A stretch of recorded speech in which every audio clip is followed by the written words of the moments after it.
Eh bien, écoutez, en avant, on va débuter ce webinaire Jeudi de Prades. C'est le dernier de l'année. Donc, je vous rappelle que ces webinaires sont des rendez-vous récurrents. On essaye de faire le premier jeudi de chaque mois lors de la saison morte apicole. Donc, voilà, d'octobre à mars, février-mars. Donc, aujourd'hui, on est réunis pour la sélection génétique. Donc, comme je l'ai dit, c'est le dernier de l'année. Celui d'avant, c'était sur le renouvellement du cheptel. Vous pouvez retrouver tout le webinaire sur le renouvellement sur la chaîne YouTube. Vous tapez YouTube UMT Prades et vous allez tomber sur nos séminaires. Donc, aujourd'hui, donc là, il y a 80 participants pour ce webinaire. Ce qu'on vous propose aujourd'hui, c'est toujours un regard croisé entre à la fois des scientifiques, des organismes de recherche, donc aujourd'hui l'INRAE, des scientifiques de l'Institut de l'abeille. Fantine parlera des typologies de certains groupes de sélection, et puis aussi le regard des ADA. Donc, aujourd'hui, on a une triplette de Anne-Laure, Alice et Colline qui nous parleront de leur travail dans les ADA avec des groupes d'apiculteurs. Et toujours sur cette idée de regard croisé, vous aurez des témoignages d'apiculteurs pour finir. Évidemment, on ponctuera ce webinaire de questions-réponses. Pour poser vos questions, je vous rappelle que la boîte de dialogue, c'est Q et R en bas de votre écran. La boîte de dialogue discussion, qui est d'ailleurs déjà un peu remplie avec 14 messages, c'est pour dire bonjour. Voilà, donc vous avez maintenant l'habitude. Vous êtes nombreux déjà à nous avoir dit bonjour sur la boîte de dialogue. Donc, pour poser vos questions aux intervenants, je me répète, c'est Q et R.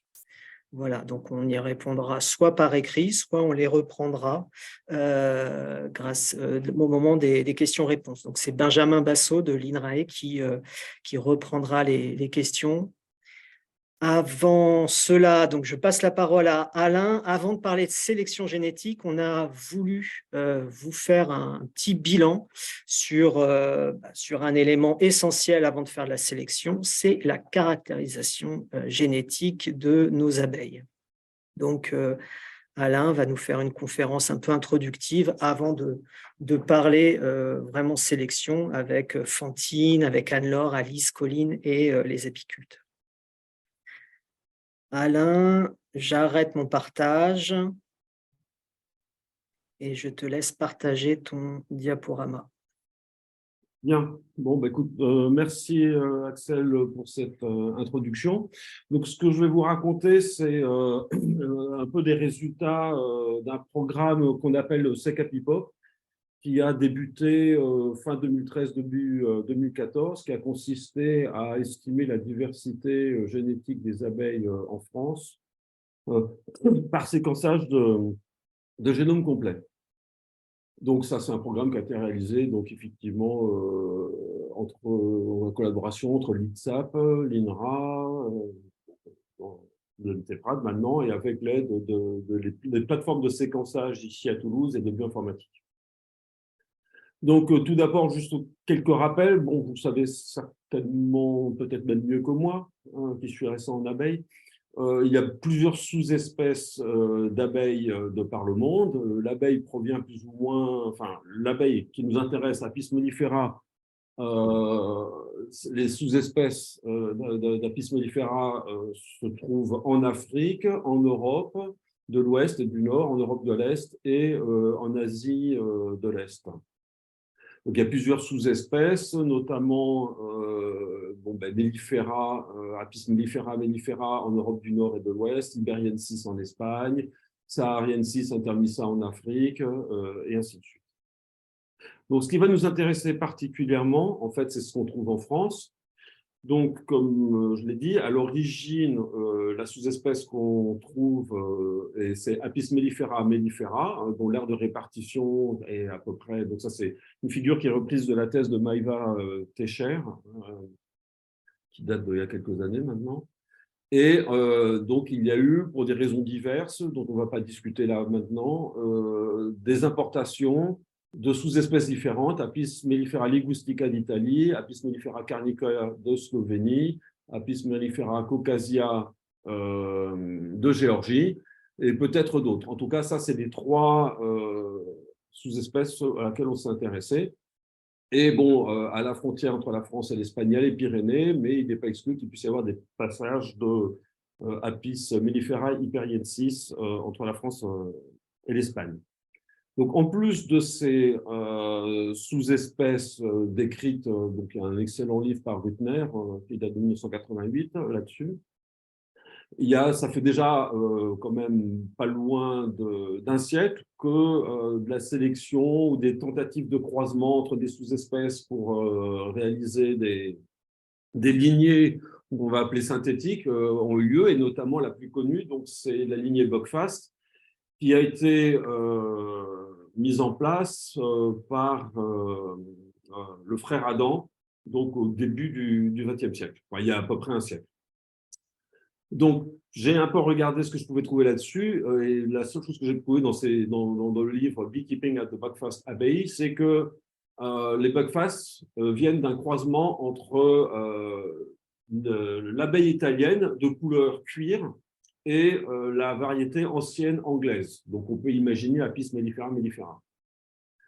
Ce croisement original a été fait il y a 60 ans, donc le bouquin date de 86, donc effectivement, on est à peu près dans les années 1920.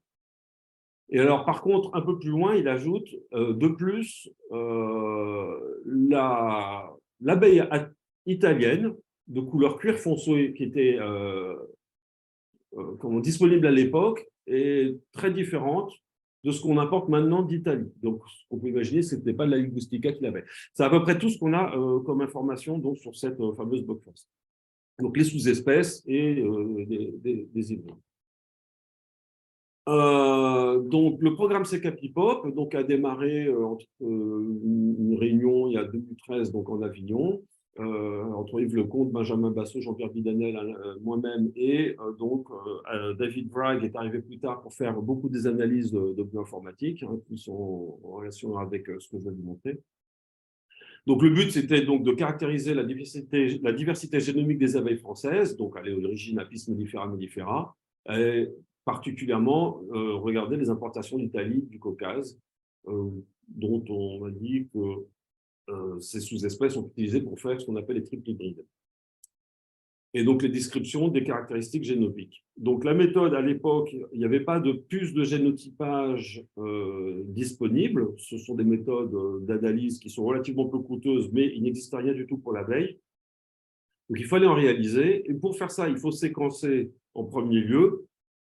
Et après, en regardant de plus près, on s'aperçoit que l'abeille a un génome qui est très petit, les mâles sont haploïdes, donc en fait, ça coûte à peine plus cher pour ce type d'études de faire ça par séquençage complet de génome. Donc, on s'est lancé dans ce projet. Donc, l'échantillonnage représenté sur cette carte. Donc, on a les différentes couleurs que je vais essayer d'utiliser tout au long de l'exposé. En noir, où ce sont les abeilles de type Apis mellifera mellifera. Donc, ce sont des populations de référence. Donc, on a une population qui vient d'Écosse, une autre de l'île d'Ouessant, des conservatoires de Savoie, de Porquerolles. Donc, ça, c'est pour mellifera. Nous avons des échantillons d'Espagne, Apis mellifera iberiensis, des abeilles de type Carnica de Suisse, de Slovénie, de Pologne et d'Allemagne, des Ligustica d'Italie. Et ensuite, pour ce qui est des échantillonnages particuliers, enfin spécifiquement français, donc ils sont indiqués en gris, donc avec plusieurs lieux de prélèvement chez des apiculteurs ou en général plutôt des producteurs de rennes, avec quelques points colorés qui correspondent à des abeilles qu'on nous a données comme étant des Buckfast, ou en rouge des échantillons qui proviennent du GPGR, du groupement de production de gelée royale, donc en fait des types un peu particuliers. Donc en fait, ce qu'on cherche à savoir, c'est qu'est-ce qui existe dans les Hongries et à quoi ressemblent vraiment les Buckfast et les abeilles du GPG. Donc, on a réalisé le séquençage, je passe tout ça. Et des premiers résultats qu'on peut montrer à partir de ces données sont sous forme d'une ACP, où on voit sur le premier axe, on a une séparation très forte des abeilles que je vais appeler noires. En fait, c'est les abeilles Mellifera et Iberiensis. En fait, vous voyez ma souris bouger? Je m'en sers pas mal. Bon. Oui, oui, on la voit. Oui. Voilà. Et ici, ce que j'appelle abeilles jaunes, en fait, ce sont plutôt des Carnica de diverses provenances et des Ligustica. En fait, elles se regroupent ensemble. Et sur le deuxième axe, on a une séparation des abeilles importées du Caucase. Donc, ensuite, ce qu'on essaye de faire à partir de ça, donc ça, c'est la première vue d'ensemble qu'on a, 3 types génétiques très différents, mais à l'intérieur de ces types génétiques, on a plusieurs sous-espèces. Donc, ce qu'on peut faire, c'est rechercher à l'intérieur de ces groupes des fonds génétiques différents, ce qu'on appelle ascendance, en fait. Quelle est l'ascendance de chacune des lignées, d'où proviennent la génétique de ces lignées. Donc, il y a des méthodes qu'on appelle admixture pour réaliser ça. Et ce qu'on va chercher à savoir, c'est déterminer le nombre optimal de types génétiques d'ascendance qui existent dans notre échantillon, et ensuite d'essayer de regarder si les échantillons qu'on regarde sont purs ou sont mélangés pour ces ascendances en question. Ces mélanges pourront venir de croisements. Donc, la première chose qu'on fait, c'est d'essayer de déterminer quel est le nombre optimal de fonds génétiques, d'ascendance. Donc, cette courbe ici représente la probabilité qu'une analyse soit correcte. Et ici, en abscisse, on a K, c'est le nombre de populations. Et ce qu'on peut voir, en fait, ce qu'on cherche, c'est les points minimums. C'est qu'on a un minimum vers K égale 8 ou 9. Et les points bleus représentent des analyses indépendantes. Et ce qu'on peut voir, c'est qu'à K égale 3, en fait, la plupart des analyses donnent une valeur de probabilité très similaire qui est en relation avec le fait que sur l'ACP, on avait 3 groupes bien distincts. Donc, ce qu'on va regarder de plus près, en fait, c'est K égale 3 parce qu'on a des résultats très homogènes, K égale 8 puisque c'est le résultat qui nous donne la meilleure probabilité, et K égale 9 parce que beaucoup des résultats, donc c'est un résultat qui reste très probable, et en fait, on a une convergence très forte de nos analyses pour cette valeur. Passons les détails. Voilà. Et donc, ça nous donne le résultat suivant, où on a donc ici les 3 hypothèses on a 3 fonds génétiques différents qui globalement correspondent aux 3 groupes de mon ACP de tout à l'heure, 8 fonds génétiques ou 9 fonds génétiques. Donc, chacun des rectangles ici représente une population et à l'intérieur des populations, chaque trait vertical très fin représente un individu. Donc, ce qu'on peut voir, c'est que quand on fait l'hypothèse de 3 populations, on a un groupe ici majoritairement noir qui correspond à tout ce qui est abeilles Iberiensis espagnol et les Mellifera de Colonce et de Ouessant, qui sont des îles des conservatoires de Porquerolles et du conservatoire de Savoie. Ici, en orange, on a les abeilles Ligustica, italiennes, et les Carnica. Et en vert, on a les abeilles apportées du Caucase. Donc ça, ce sont des populations de référence.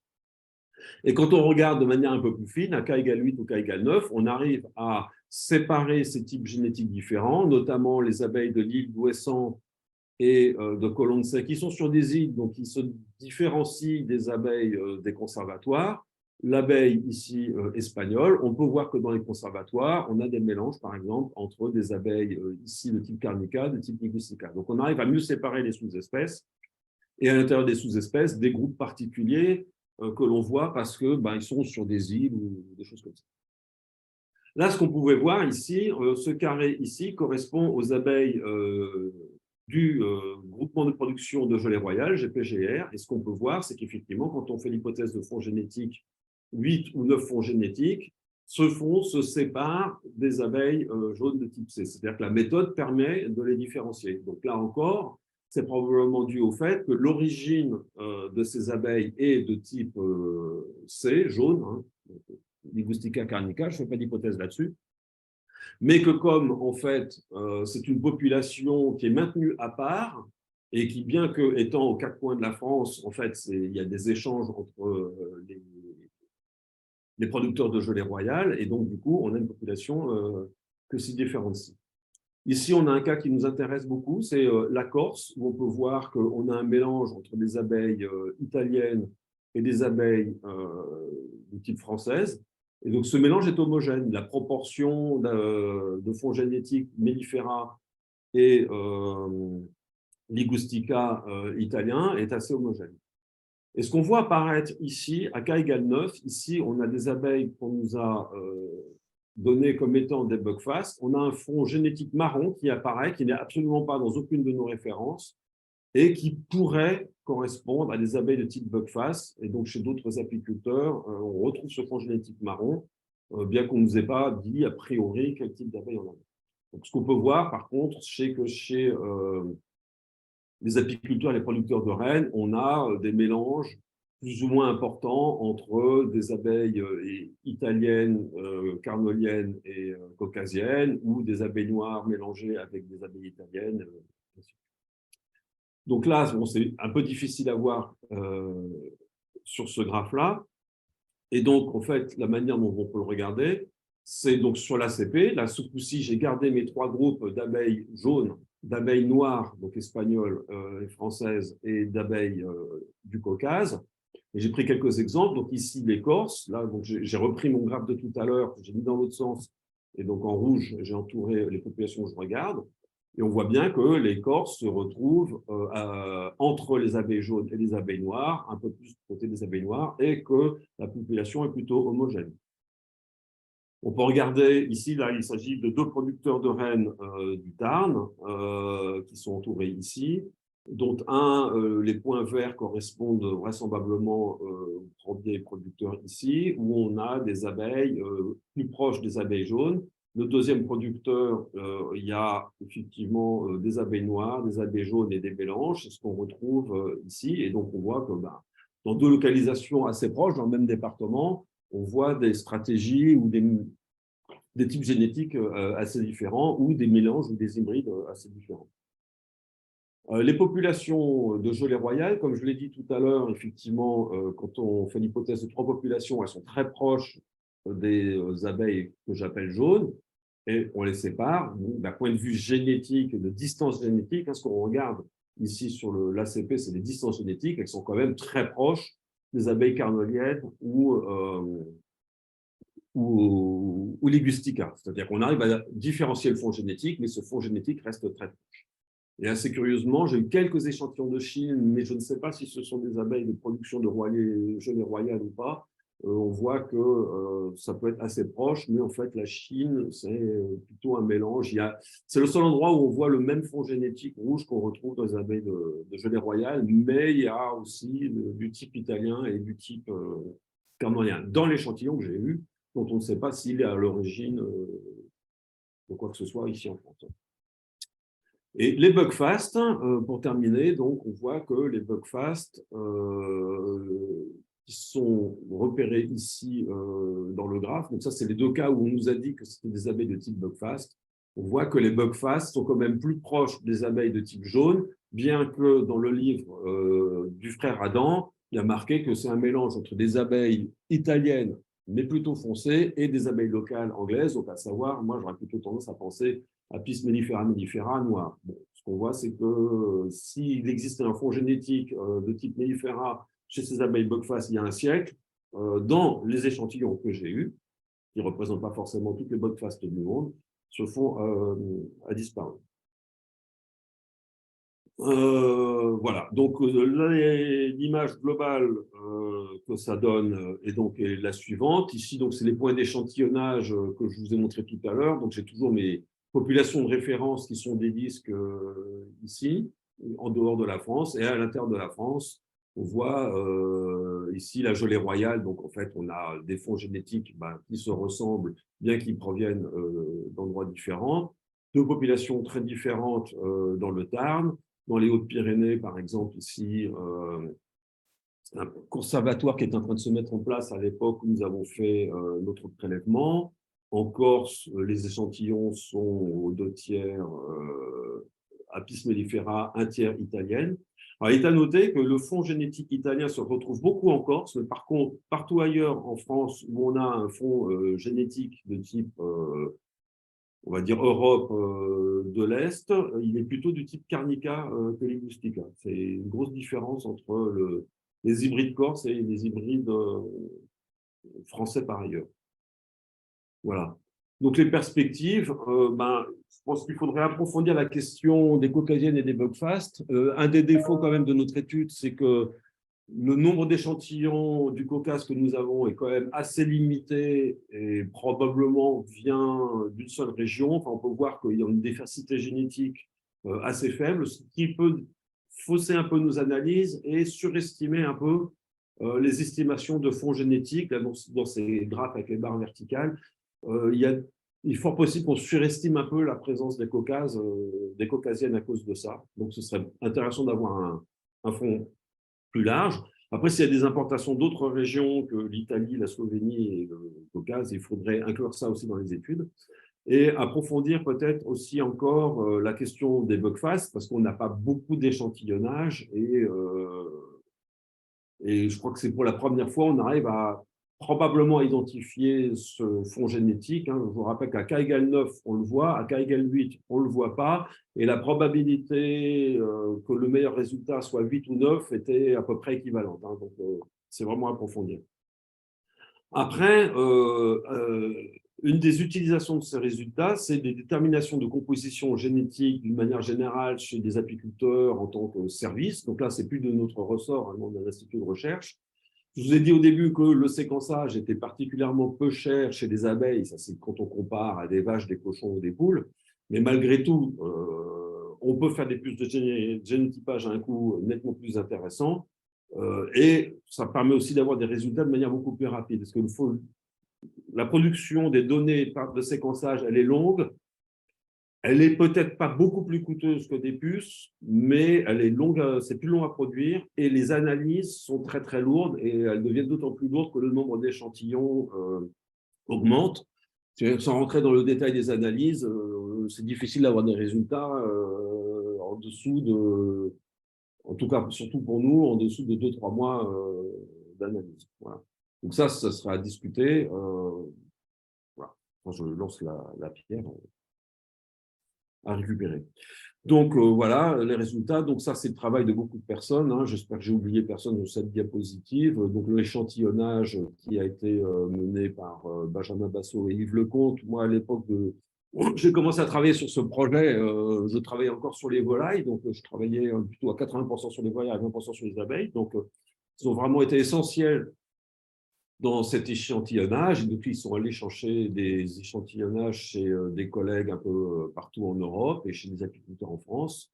Le séquençage de l'ADN a été réalisé par plusieurs personnes ici au laboratoire, les analyses par plusieurs postdocs avec l'aide de Bertrand Savin au laboratoire et moi-même. Voilà, je vous remercie de votre attention et j'espère que j'ai été suffisamment clair. Merci Alain. Du coup, on a une première question qui était par rapport à l'ACP ou la définition. Je pense que la première chose, c'est peut-être de revenir sur une des diapos où tu présentes un groupe et peut-être de reprendre comment ça s'interprète. Parce que du coup, Olivier a bien répondu que c'était une analyse en composantes principales, mais dans l'explication de comment ça s'interprète, ça peut être intéressant de revenir. Oui, parce que la méthode pour arriver à ça n'est pas forcément ce qu'on veut savoir. Globalement, les ACP, on peut en faire sur beaucoup de choses. Là, en l'occurrence, c'est sur des distances génétiques. Donc, ce qu'il faut interpréter, donc chaque point, c'est un individu.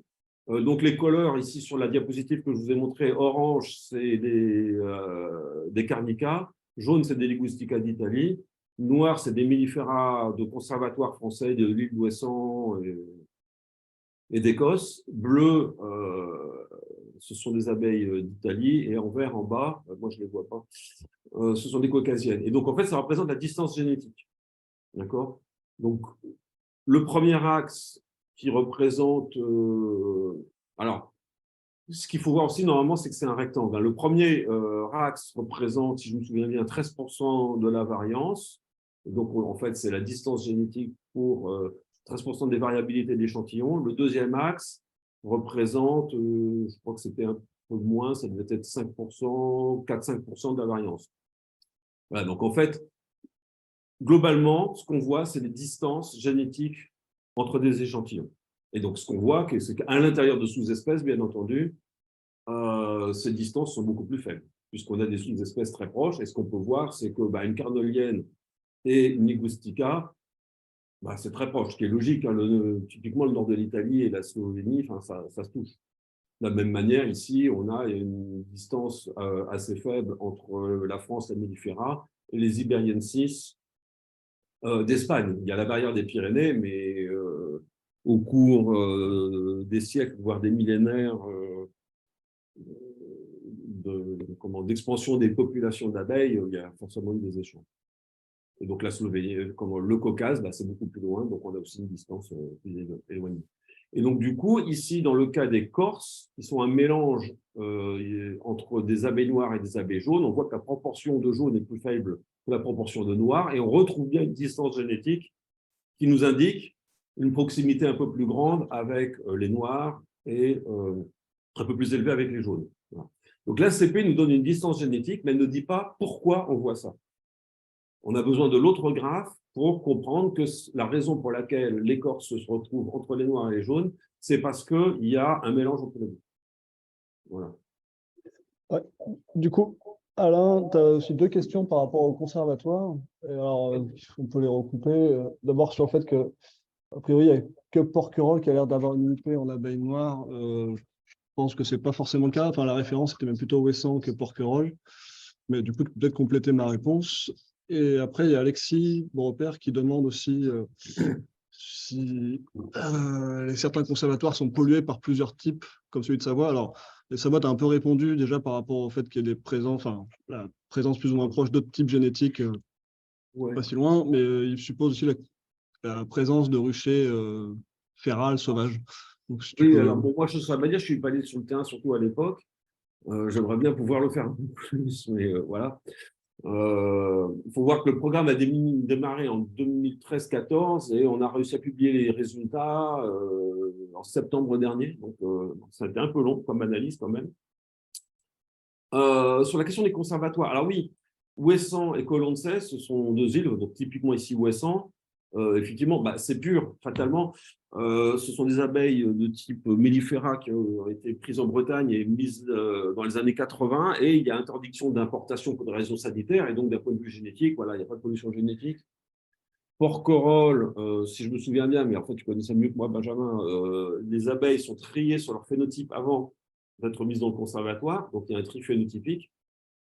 La Savoie, je connais moins bien. Juste pour compléter ta réponse, Alain, par rapport à Porquerolles, effectivement, au moment de l'échantillonnage, le conservatoire était géré par l'ADAPI avec des colonies qui étaient phénotypées d'abord sur le continent avant d'être certifiées noires, avant d'être amenées sur l'île. Alors depuis, a priori, le conservatoire a pas mal, c'est plus ou moins disparu, quoi. Mais on n'a pas de nouvelles très récentes de son existence. Oui, mais en tout cas, ça, c'est ce qu'on observe à l'époque. Et d'ailleurs, effectivement, j'ai fait une différence. Là, vous voyez ma souris, ça, c'est Porquerolles, et ça, c'est Solis, c'est l'endroit où elles sont triées. Et on voit qu'effectivement, celles-là, soit elles ont un phénotype complètement mellifera malgré tout, hein, parce que cette introgression ne touche pas les caractéristiques de forme de veinure d'ailes ou de couleur, hein. Soit effectivement, elles n'ont pas le bon phénotype et elles n'iront pas sur Porquerolles. Voilà. Après, la Savoie, je crois que c'était en cours de réalisation. Alors, soit c'est de la pollution, soit ça n'a pas encore été purifié, hein. Ça, c'est difficile à dire, hein. Et on voit, par exemple, en Espagne, que, si je me souviens bien, il y a des échantillons qui viennent du sud de l'Espagne et d'autres du nord. Volontairement, j'ai fait ça. Et il faudrait que je regarde, mais ce qui est complètement bleu, j'espère que c'est le sud de l'Espagne, et ce qui est le nord, c'est la proximité des Pyrénées.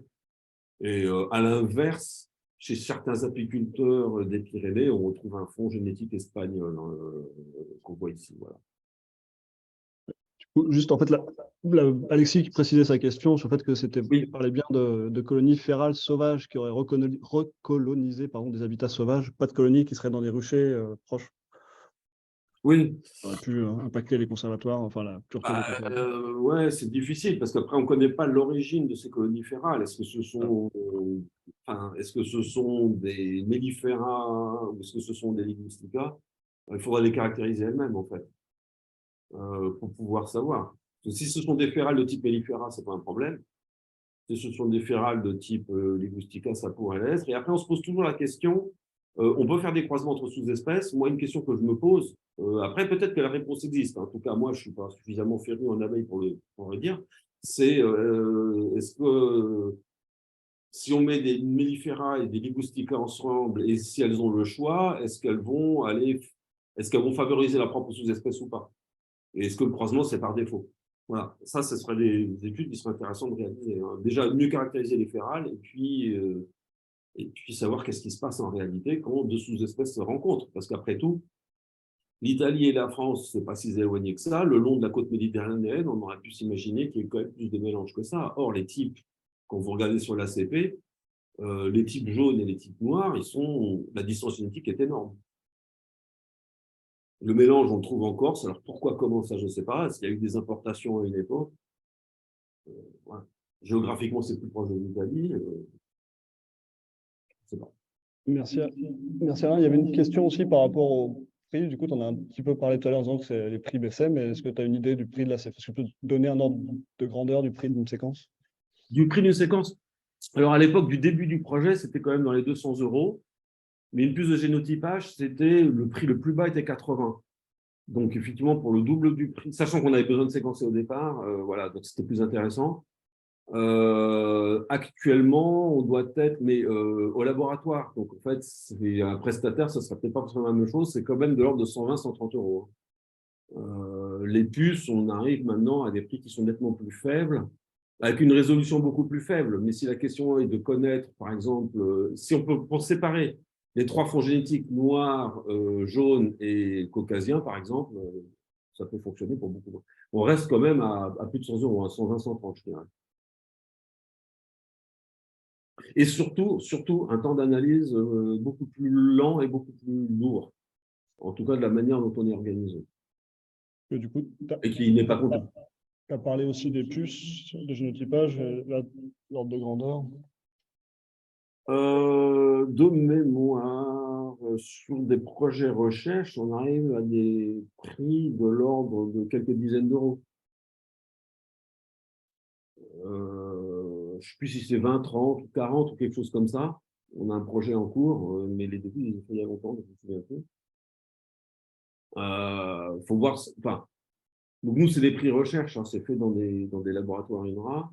Je ne sais pas ce que ça donnerait. Enfin, de toute façon, dans un cas comme dans l'autre, si on va chez un prestataire, il prendra une marge. Donc, c'est quand même 3-4 fois moins cher. Et je pense qu'on va vers les 20 €. On devrait pouvoir arriver aux 20 €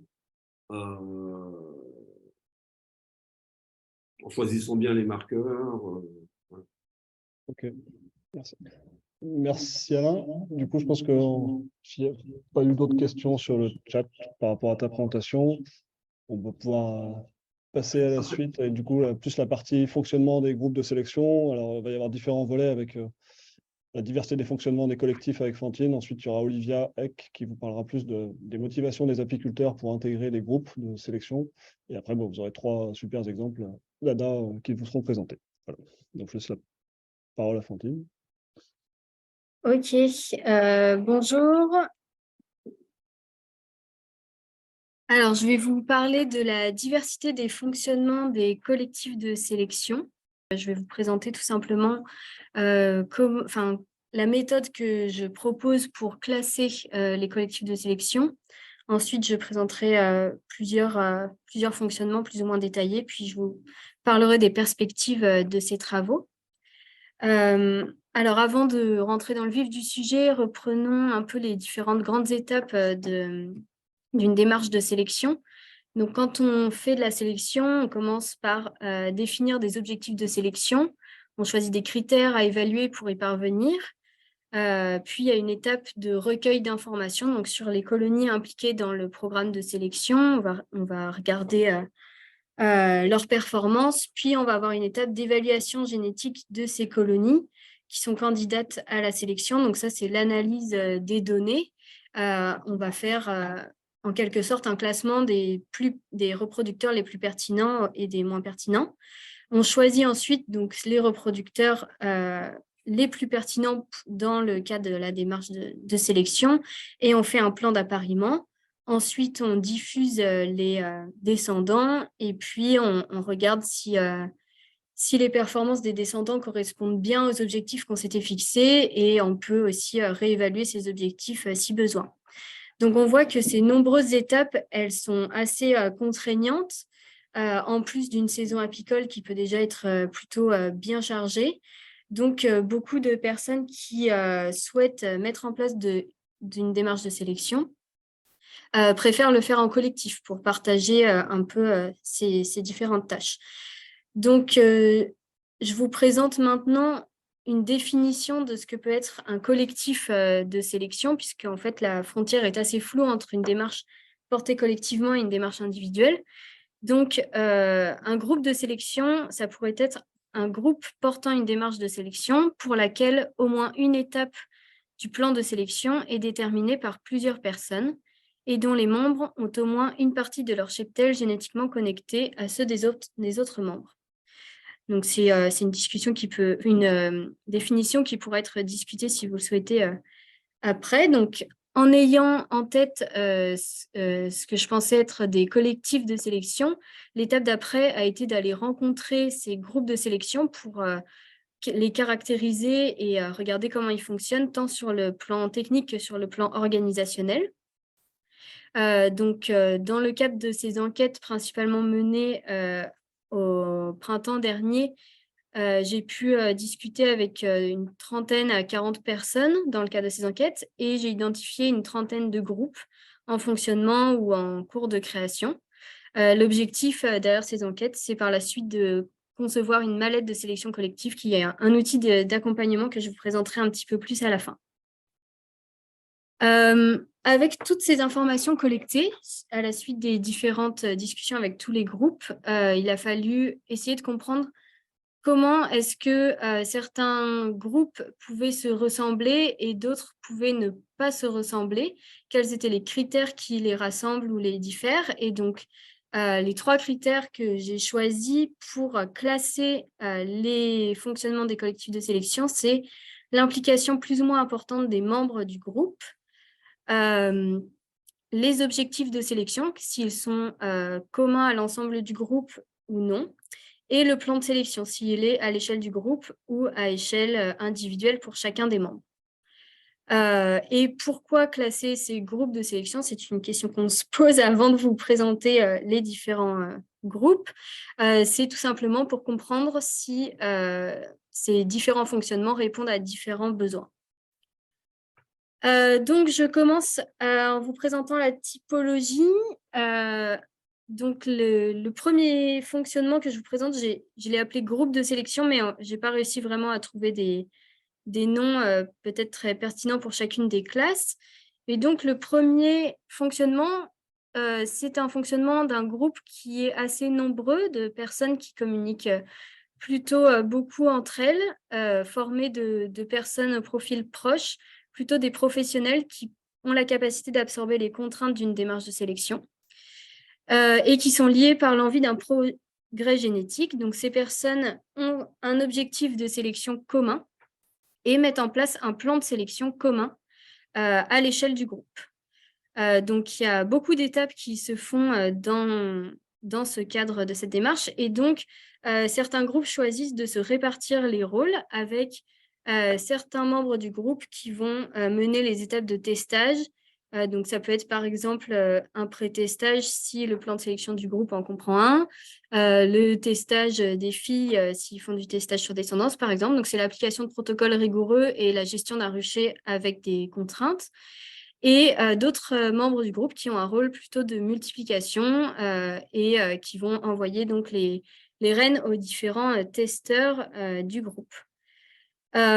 Ces groupes bénéficient souvent d'un accompagnement extérieur, donc par exemple par les ADA, pour le testage et pour la gestion organisationnelle du groupe en utilisant par exemple des outils d'accompagnement logistique, technique et d'analyse de données. L'implication des membres est importante dans le groupe tout au long de la saison et en plus pendant l'hiver, avec des réunions pour revoir les objectifs, les protocoles, choisir ensemble les reproducteurs et avoir des temps de convivialité. Donc, quel est l'intérêt de ce type de groupe? Il est intéressant pour obtenir un progrès génétique. Et par contre, il est assez contraignant parce qu'il y a une implication forte des membres, tant en temps de travail qu'en cheptel impliqué. Il y a souvent une dépendance à un accompagnement technique extérieur et c'est assez pertinent d'utiliser l'insémination dans ce cadre-là. Je vais aller un petit peu plus vite sur les autres groupes, mais donc un autre fonctionnement que j'ai pu observer, ça va être des groupes assez plus petits, de personnes qui sont liées par affinité, par passion de la sélection et qui s'impliquent beaucoup dans cette démarche, qui vont avoir un objectif de sélection commun, mais qui décident d'avoir des plans de sélection plutôt à échelle de leur exploitation.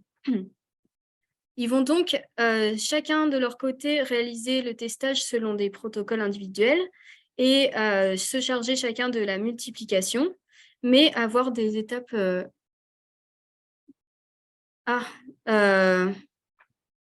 non, ouais, je suis pas confortable. Pardon. Alors, donc, il y a des étapes qui se font sur les exploitations individuelles et des étapes qui se font en commun. Donc, ça peut être, par exemple, la gestion des fécondations en gérant une station de fécondation en commun ou des sessions d'insémination. Et les choix des reproducteurs se font à l'échelle du groupe. C'est la gestion organisationnelle du groupe peut être partagée avec un accompagnement technique extérieur, mais aussi prise en charge en partie par les membres du groupe. Et l'implication est très forte, tant durant la saison que pendant l'hiver, où il y a tout du long beaucoup d'échanges d'informations et de génétique. Et c'est également des personnes qui peuvent se retrouver pour partager plus qu'une démarche de sélection et par exemple partager des ateliers techniques et des formations. L'intérêt de ce fonctionnement, c'est de limiter les contraintes liées au collectif quand on partage l'ensemble d'un plan de sélection. Mais par contre, les conséquences sont que le progrès génétique n'est pas optimisé et que ça demande de l'autonomie de chacun des membres. Un autre fonctionnement que j'ai pu observer, ça va être des groupes qui ont un objectif de sélection commun, qui mettent en place un plan de sélection commun à l'échelle du groupe, mais qui vont déléguer la mise en place de la majorité des étapes à une personne extérieure et qui vont, eux, bénéficier de la sélection faite en faisant un retour sur si elle correspond bien aux objectifs et à leurs besoins. Donc ici, l'implication va être beaucoup plus faible. L'intérêt, c'est qu'on peut bénéficier ainsi des résultats de sélection sans y consacrer beaucoup de temps ni de colonies, mais par contre, ça demande un coût très important pour l'opportunité de pouvoir déléguer toutes ces étapes à une personne extérieure. L'autre contrainte, c'est que s'il y a une seule personne qui mène l'ensemble de ces tâches, on est contraint par aussi un nombre limité de colonies. Et il y a également des groupes qui se retrouvent pour partager uniquement l'étape d'insémination. Donc, ça va être plutôt des personnes qui sont proches géographiquement, qui vont avoir chacun leurs objectifs de sélection individuels et des plans de sélection individuels. Donc, sur leur exploitation, ils vont devoir faire le choix des reproducteurs et élever les mâles et les reines vierges pour partager ensemble des sessions d'insémination, soit durant lesquelles ils inséminent ensemble, ou soit durant lesquelles ils font intervenir un prestataire extérieur. Il y a besoin d'une petite gestion organisationnelle pour l'aspect logistique, mais elle est souvent menée par le groupe. Et l'implication est assez faible, si ce n'est discuter un peu de cette organisation logistique et suivre le calendrier pour les sessions d'insémination. Il y a aussi beaucoup de partage de génétique dans ces groupes-là, soit organisés ou soit pour se dépanner s'il y en a qui ont mieux réussi que d'autres leur élevage de mâles, par exemple. l'intérêt de cette démarche-là, c'est de partager les contraintes liées aux inséminations et de créer du lien entre différentes démarches de sélection plutôt individuelles. Les contraintes, c'est que ça demande à chaque membre d'être autonome sur l'ensemble de leur démarche de sélection et qu'il n'y a pas de progrès génétique commun. Un autre fonctionnement qui est des groupes plutôt formés sur l'envie de s'entraider et de se former ensemble à la sélection. Donc, ça va être principalement des personnes qui vont partager, qui vont apprendre à inséminer ensemble ou apprendre certaines tâches d'élevage ensemble. Donc, ça peut être une étape intermédiaire, par exemple, pour par la suite mener vraiment en collectif une démarche de sélection. Donc, l'intérêt, c'est que ça favorise le transfert de connaissances entre les membres, ça crée du lien entre des apiculteurs et des apicultrices. Et cependant, il n'y a pas vraiment de plan de sélection dans ce type de groupe qui est cependant formé sur cette thématique. Et enfin, le dernier type de groupe le dernier type de collectif, c'est le réseau de testage qui peut être assez connu parce qu'il y en a plusieurs mis en place dans les régions. Et donc là, ça va être des membres qui mettent en place en fait un plan de testage qui consiste à s'approvisionner en génétique extérieure et réaliser un testage avec l'application de protocoles de testage rigoureux et la gestion contraignante d'un rucher pour finalement pouvoir avoir des données pour choisir en fait les souches les plus appropriées selon leurs objectifs. Ça va être plutôt des personnes qui cherchent à découvrir de la génétique et à découvrir cette thématique. Et ça a pour avantage que l'engagement n'est pas très important, puisque si un des membres ne peut pas mener le testage comme il l'aurait souhaité, ça ne met pas en péril l'ensemble d'une démarche de sélection. Donc également, ça peut être une étape intermédiaire avant la création d'un réseau qui n'est pas dépendant de génétique extérieure. Quelles sont les perspectives de ces travaux? Alors déjà, c'est une façon de voir de ces diversités de fonctionnement de collectifs de sélection. Il y a plein d'autres critères qui pourraient être choisis pour les départager. Et j'ai également présenté certains fonctionnements, mais il y en a d'autres qui ne sont pas aujourd'hui appliqués, mais qui le seront peut-être par la suite et qui émergent en discutant avec certains acteurs et actrices de la sélection. Donc, par exemple, le fait de travailler en petits groupes de sélection qui seraient liés entre eux ou de faire de la sélection individuelle en réseau.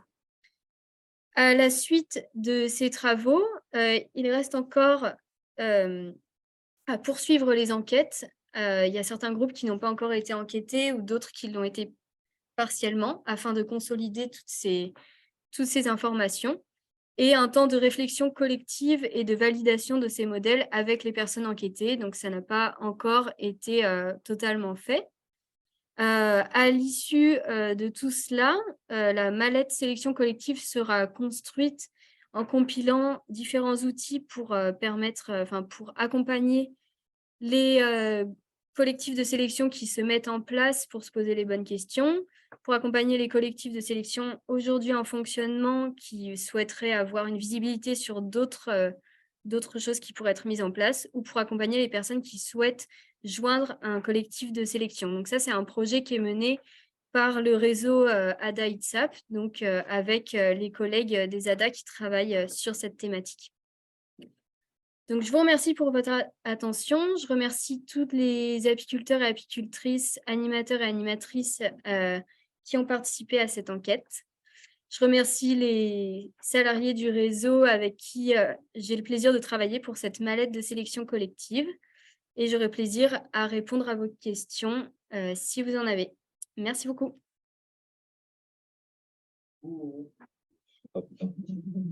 Du coup, on va passer à la présentation d'Olivia. On va enchaîner du coup la présentation d'Olivia et des trois groupe de sélection en région avant d'avoir une grosse session de questions à la fin.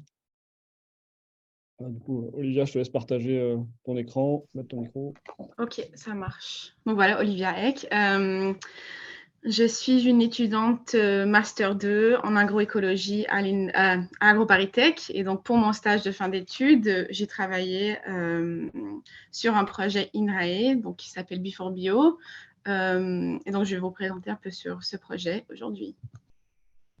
Donc, un peu de contexte sur le projet. Donc, Before Bio veut traiter la question suivante. Donc, quels sont les objectifs de sélection et les pratiques en apiculture biologique? Pour enfin répondre à une autre question. Donc, faut-il concevoir des programmes de sélection différents pour l'apiculture bio et conventionnelle ou est-ce qu'il faut établir des schémas communs pour les deux systèmes?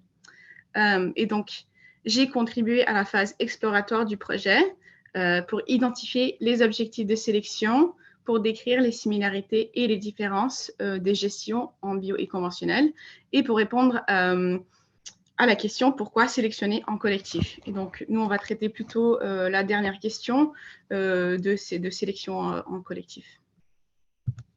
Donc, un peu sur ma méthode.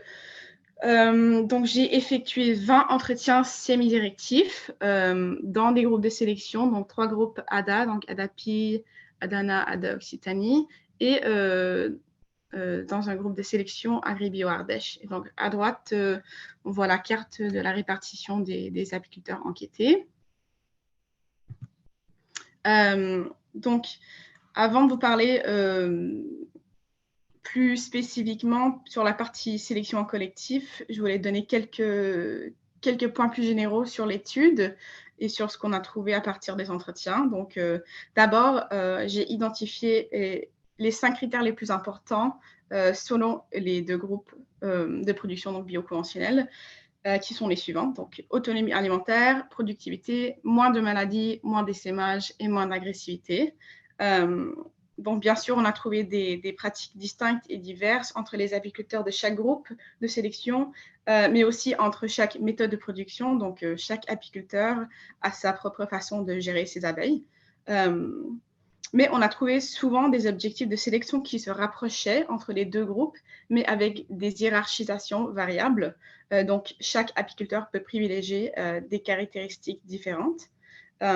Et donc, tout ça nécessite d'aller plus loin dans le projet Before Bio pour déterminer la pertinence ou non des schémas communs ou des systèmes de production. Et donc, cette étude a abordé un grand nombre de questions qui sont liées à la sélection génétique, mais aujourd'hui, je vais parler plus spécifiquement de la partie qui est liée à ce travail en groupe. Donc, c'est un sujet qui est revenu souvent lors des entretiens. Et donc, étant donné le sujet du séminaire aujourd'hui, je vais me concentrer plus spécifiquement sur les intérêts de la sélection en collectif pour l'activité apicole au-delà de la sélection génétique. Donc, à partir des entretiens, j'ai identifié 3 grands axes des raisons d'implication dans les groupes de sélection. Donc, pour chaque axe, en création d'un réseau, la génétique et l'avancement de la filière, je vais vous donner des exemples qui ont été retirés des entretiens, suivis par des citations directes que j'ai sélectionnées des entretiens, des enregistrements des entretiens. Donc, toutes les informations que vous voyez aujourd'hui viennent directement d'un apiculteur ou apicultrice. Voilà, donc on va commencer donc, pour la partie création d'un réseau. Donc, dans chaque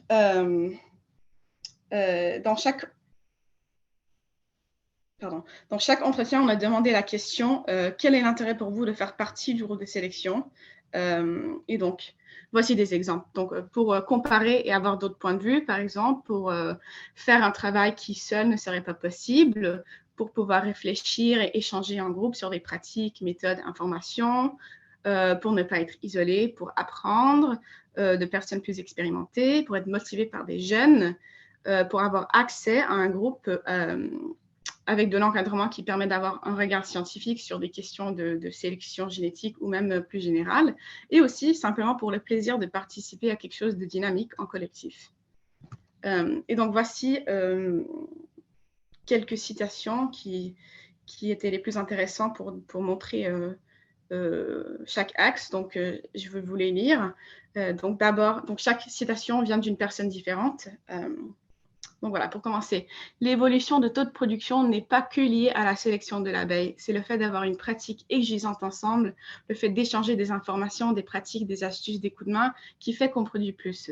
Mais ce n'est pas lié qu'à la sélection de l'abeille. C'est lié à ce travail qu'on fait ensemble de commun où la sélection joue un rôle, mais c'est aussi une démarche d'esprit de rigueur, de qualité d'élevage, de toutes ces choses qui fait qu'on progresse. Ça pourrait être presque un groupe d'échange. Une autre personne raconte que c'est intéressant d'avoir quelqu'un qui peut critiquer et te dire si tu as eu une mauvaise idée, de confronter ce que l'on pense. Quand on est en groupe, on entend d'autres préoccupations et c'est toujours enrichissant d'entendre quelqu'un qui a réfléchi au même problème. On cumule de l'intelligence. La solution est toujours mieux que seule. Et finalement, si on est plusieurs, on est plus fort et plus intelligent. Faire ce travail-là qu'on fait seul ne serait pas possible. Je ne me vois pas en tout cas le réaliser ou l'accompagner seul. Donc voilà, plusieurs apiculteurs, ils trouvent que l'intérêt principal de faire partie de ces groupes et de participer à la sélection collective n'est pas vraiment lié à la sélection de l'abeille, mais plutôt à cette dimension sociale et à la création d'un réseau.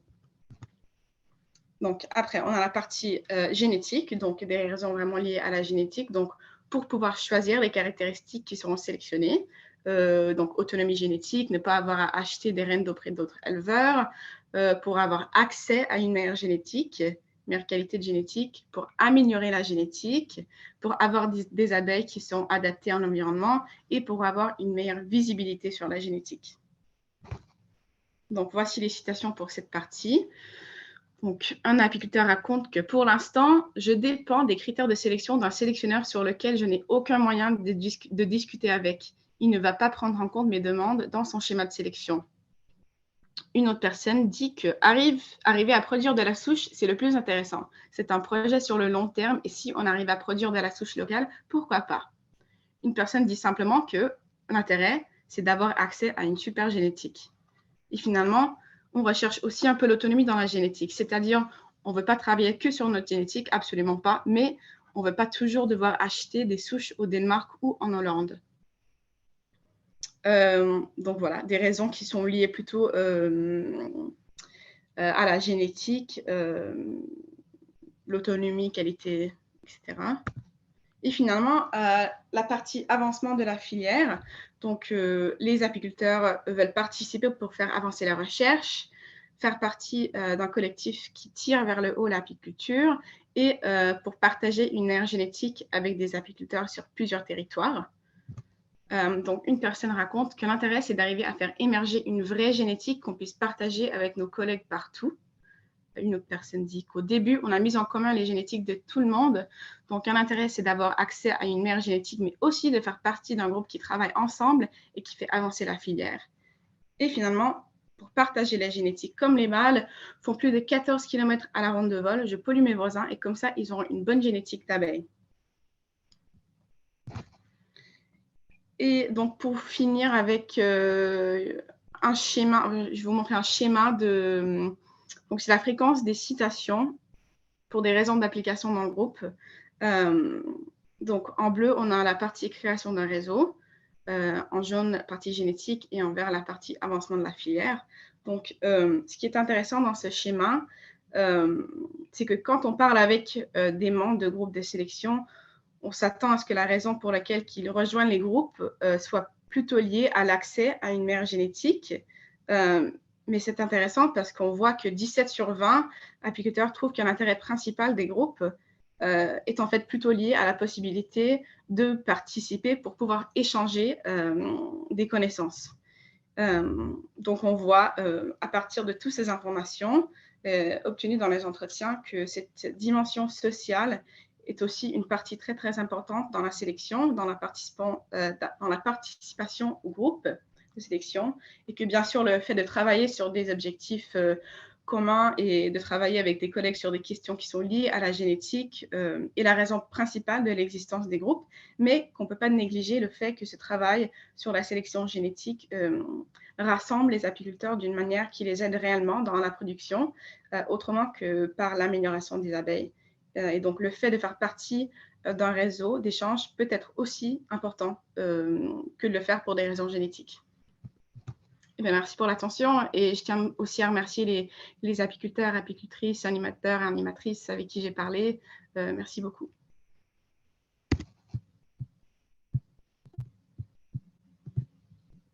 Bah, merci beaucoup, Olivia. Pareil, on va poser les questions à la fin de la session ou après du coup les présentations d'Alice, Anne-Laure, Colline et trois autres. Donc, si j'ai bien suivi, c'est Alice qui va lancer la présentation pour les groupes de sélection là-bas. Allez. Donc, du coup, bonjour à tous. Aujourd'hui, nous allons vous présenter avec Anne-Laure, Colline et Léa qui a malheureusement pas pu être là aujourd'hui, nos groupes de sélection que nous suivons en région en essayant d'exposer au mieux leurs objectifs, leur évolution et leur méthode de sélection. À la suite de cette présentation, vous aurez un retour d'expérience de certains membres de nos groupes. Donc, du coup, dans le sud de la France, il existe 5 groupes de sélection. Donc, le réseau de testage... Allô? Oui, on t'entend, tu peux continuer. Ton micro est coupé, Alice. On t'entendait très bien. Ok, je pense que j'ai eu un petit souci. Vous m'entendez? Oui, là, c'est bon. Ok, Ouais. pardon, je reprends.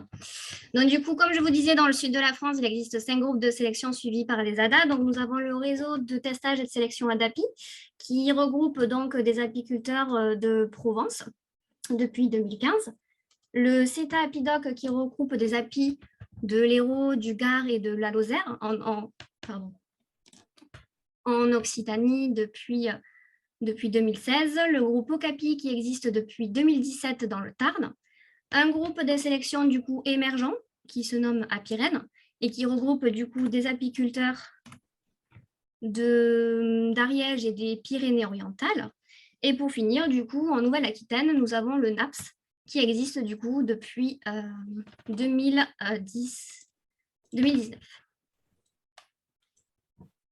Donc du coup, chaque groupe de sélection se retrouve sur des objectifs vraiment assez communs dans leur globalité. Donc, nous avons les partages des connaissances et les partages, les échanges et les rencontres pour parler finalement de la sélection, des techniques d'élevage. Et donc, du coup, on a voulu mettre en premier parce que ça place vraiment bien avant en fait, le travail de la sélection. Donc, c'est quelque chose qui revient souvent au niveau de nos groupes de sélection et même en dehors finalement de l'apiculture. Deuxième point, du coup, ça va être l'autonomie en génétique face à des difficultés à s'approvisionner en reines d'intérêt. Troisièmement, ça va être la sélection d'une abeille adaptée finalement à ses pratiques apicoles, à ses besoins et aussi aux écosystèmes locaux. Donc, d'où la création de groupes en région et en département. Ça peut être aussi de sélectionner finalement des reines de sélection françaises puis étrangères pour connaître les performances par le testage. C'est aussi choisir ses critères de sélection, forcément toujours en fonction de ses besoins.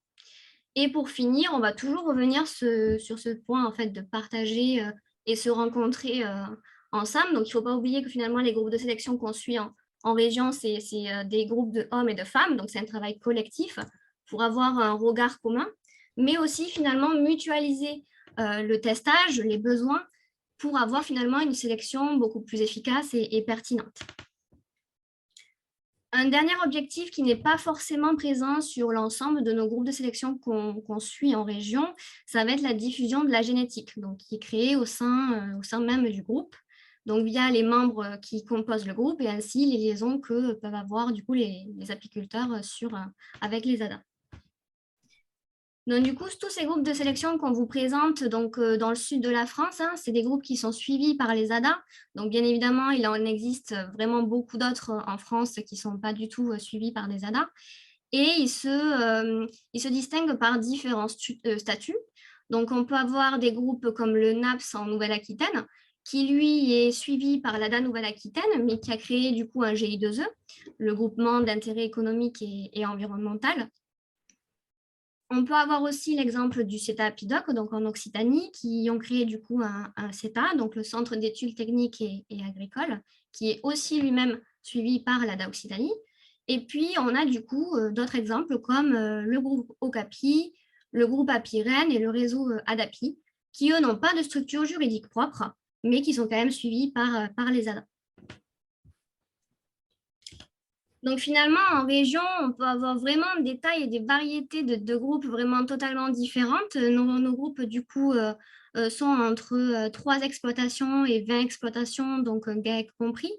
Donc, ce qui permet finalement voilà, d'avoir une bonne dynamique au sein des groupes, d'avoir beaucoup de colonies en testage et donc des résultats très robustes sur les performances des colonies. Ensuite, au niveau des statuts, on peut avoir autant de producteurs de miel que d'éleveurs de rennes. On peut avoir des jeunes installés comme des expérimentés. Et en fait, tout ça, ça permet d'avoir des objectifs et des implications variées. Mais au final, en fait, ça permet d'avoir une énorme richesse au niveau des groupes de sélection. Donc, en grande ligne, vraiment, pour ne pas rentrer trop dans les détails, les grandes lignes du fonctionnement de chaque groupe, donc ils se retrouvent vraiment sur des tâches centrales tous, qui sont finalement des tâches plutôt en fin de saison ou en début de saison, donc pour des réunions, des séminaires, pour tout ce qui est finalement déterminer les objectifs, planifier finalement le planning de saison, les interventions de chacun et les différentes tâches à apporter. Ensuite, en saison, du coup, ils vont avoir une évaluation des performances des colonies donc, par le testage sur le terrain. Il va y avoir une sélection donc, des reproducteurs pour ensuite créer de nouvelles souches. Et ensuite, en saison, de l'année d'après, on aura la multiplication des souches sélectionnées. Et donc, pour les groupes qui font aussi de la diffusion génétique, voilà, c'est très important, ce sera sur du saison. Donc, voici les grandes étapes voilà, des fonctionnements de nos groupes de sélection en région. Et forcément, sur chaque étape, chacun va avoir sa spécificité de fonctionnement. Et donc, du coup, je vais laisser Anne-Laure le présenter. Je vais vous présenter les différentes organisations de testage qu'il existe dans nos différents groupes. Donc, dans ce cas, avec le schéma que vous pouvez observer, il y a dans ce groupe des multiplicateurs et des testeurs. C'est-à-dire que certaines personnes du groupe vont avoir la responsabilité de l'élevage de rennes et les autres vont avoir la responsabilité du testage. Donc, les testeurs reçoivent des rennes et les évaluent dans un rucher. Ce rucher est composé à minima de 2 lignées, d'environ 15 filles par lignée. Dans certains groupes, une partie du testage est réalisée par leur ADA. Et suite à la récupération du coup, de l'ensemble des données par l'ADA, on réalise des analyses. Donc, pour la seconde manière, donc l'autre type de fonctionnement, ici, tous les membres réalisent leur élevage de rennes qu'ils vont tester et installer dans leur propre rucher de testage. Donc, ce sont également eux qui évaluent leur colonie selon des critères préalablement définis en groupe. Dans ce cas, ce sont les chargés de mission qui vont rassembler les données et pouvoir les analyser. Ce qui fait la réussite de ces testages, en fait, c'est que sur chaque rucher, il y a plusieurs lignées et que chaque lignée se retrouve dans plusieurs ruchers. Et du coup, le fait de travailler en collectif permet l'obtention de résultats vraiment solides. Donc, en ce qui concerne la sélection et la reproduction, que notre groupe fonctionne avec des multiplicateurs et des testeurs, ou alors que chaque membre soit autonome dans chacune des tâches, à la suite des analyses, les membres se réunissent pour faire le choix des reproducteurs. Du coup, Alice, super. Le choix des reproducteurs. Et ainsi prévoir les plans de croisement, prévoir les calendriers d'élevage de mâles et de rennes, d'insémination ou de fécondation sur les îles, comme pour le groupe NAPS, pour l'année N+1. Et durant l'année N+1, les rennes vont être suivies et testées par les membres du groupe, et ce qui va permettre en fait un choix des colonies à multiplier pour l'année d'après, et ainsi de suite. Donc, on s'est rendu compte en discutant tout ensemble que voilà, il y avait différents groupes qui pouvaient avoir des critères communs, donc comme la production de miel, tout ce qui va être le côté état sanitaire, le comportement avec la douceur et l'essaimage, et l'autonomie alimentaire en hiver. Et il y a des critères spécifiques, donc tout ce qui va être varroa et virus, le comportement hygiénique, l'homogénéité des colonies, la dynamique des colonies.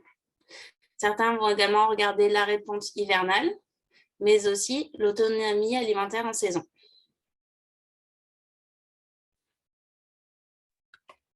Donc, à terme, l'idée, c'est de pouvoir aussi diffuser cette génétique, donc la rendre accessible aux autres apiculteurs et apicultrices de la région où elle a été sélectionnée. Donc, selon les groupes, ça peut passer par de la vente d'essaims, par de la vente de rennes par les personnes du groupe, une fois que il y a eu suffisamment une fois que la sélection commence à être satisfaisante du point de vue de tous les participants au groupe et qu'elle est jugée apte en gros à être diffusée plus largement. Ça peut être aussi une mise à disposition de souches, par exemple, c'est ce qui est fait dans le cadre de l'offre génétique de l'ADA Occitanie, où les apiculteurs de la région peuvent venir greffer sur des souches issues des différents plans de sélection. Donc, c'est un accès qui peut être privilégié pour les adhérents des ADA, en cohérence notamment avec le fait que c'est un travail important qui est fourni par nos associations pour permettre cette sélection. Donc après, pour revenir un peu plus largement sur le fonctionnement de ces groupes, un des aspects qui est assez important, qu'on a bien vu aussi dans les présentations précédentes d'Olivia, de Fantine, c'est qu'il y a beaucoup de travail en collectif. Donc évidemment, en premier lieu pour les réunions, les prises de décision sur le fonctionnement du groupe, mais selon les groupes, ça peut être aussi toute une partie du travail de terrain qui peut être fait en commun, donc une partie des visites des ruches, des choix de colonies, une partie de l'élevage de rennes. Donc l'insémination, c'est souvent aussi quelque chose qui est fait en commun par les différents apiculteurs du groupe. Il peut y avoir aussi une partie des ruches qui sont gérées en commun, donc par exemple les inséminés. Et selon les groupes, selon le temps, les compétences des différentes personnes au sein des groupes, leurs intérêts, ça peut être par l'ensemble du groupe ou seulement par une partie. Donc, pour revenir aussi un peu sur comment, tout à l'heure, Alice a présenté les créations de groupes, donc qui ont des anciennetés un peu variables. Et pour revenir sur, depuis que ces groupes ont été mis en place, il faut bien avoir en tête qu'en fait, c'est des groupes qui sont en évolution assez constante. Donc, ce n'est pas du tout un fonctionnement qui va être figé dans le temps, même s'il y a des trames qui se dessinent, comme on vous a présenté tout à l'heure, mais il y a des évolutions des membres, donc il peut y avoir des personnes qui rejoignent le groupe, des personnes qui vont en partir. Et en fait, un peu en continu, il va y avoir une discussion sur les objectifs de sélection, sur les protocoles mis en place, par exemple pour l'évaluation, pour atteindre ces objectifs. Donc, par exemple, en fonction du contexte, donc l'autonomie alimentaire en saison, c'est par exemple un critère de sélection qui a été mis en place dans plusieurs groupes récemment, suite à plusieurs années avec des problématiques de disette. Et il faut aussi évidemment une adaptation au fur et à mesure aux moyens de chacun des groupes et aux moyens de chacune des personnes qui s'y investissent, en termes de temps, en termes de compétences, en termes de moyens financiers, puisque d'un groupe à l'autre, il peut y avoir une participation financière des apiculteurs impliqués. Il va y avoir aussi, au fur et à mesure, des évolutions des choix techniques. Donc, par exemple, comment gérer les ruchers de testage, avec quel type de rennes on fonctionne, est-ce qu'on fonctionne avec cellule royale, les rennes fécondées, donc autant de questions techniques et d'organisation qui finalement peuvent être un peu en discussion permanente et en évolution. Et avec le temps, finalement, l'expérience au sein de chaque groupe, le gain de compétences qu'il peut y avoir au niveau des personnes impliquées et au niveau du groupe dans son ensemble, ça permet aussi de mettre en place des nouvelles choses, des nouveaux suivis ou de les faire un peu différemment avec éventuellement moins de temps à passer. Et en fait, tout ça, ça résulte du fait qu'il faut du temps pour apprendre à travailler ensemble, évidemment, trouver un fonctionnement qui convienne à tout le monde et qui assure aussi la pérennité du groupe et que les gens s'y retrouvent sur le long terme. Donc, quelques ingrédients qui semblent assez indispensables pour que ça marche. Donc, ça rejoint beaucoup aussi les conclusions d'Olivia, juste avant. C'est le fait qu'il faut du temps en collectif, il faut avoir plaisir à travailler ensemble, à partager, à travailler en collectif.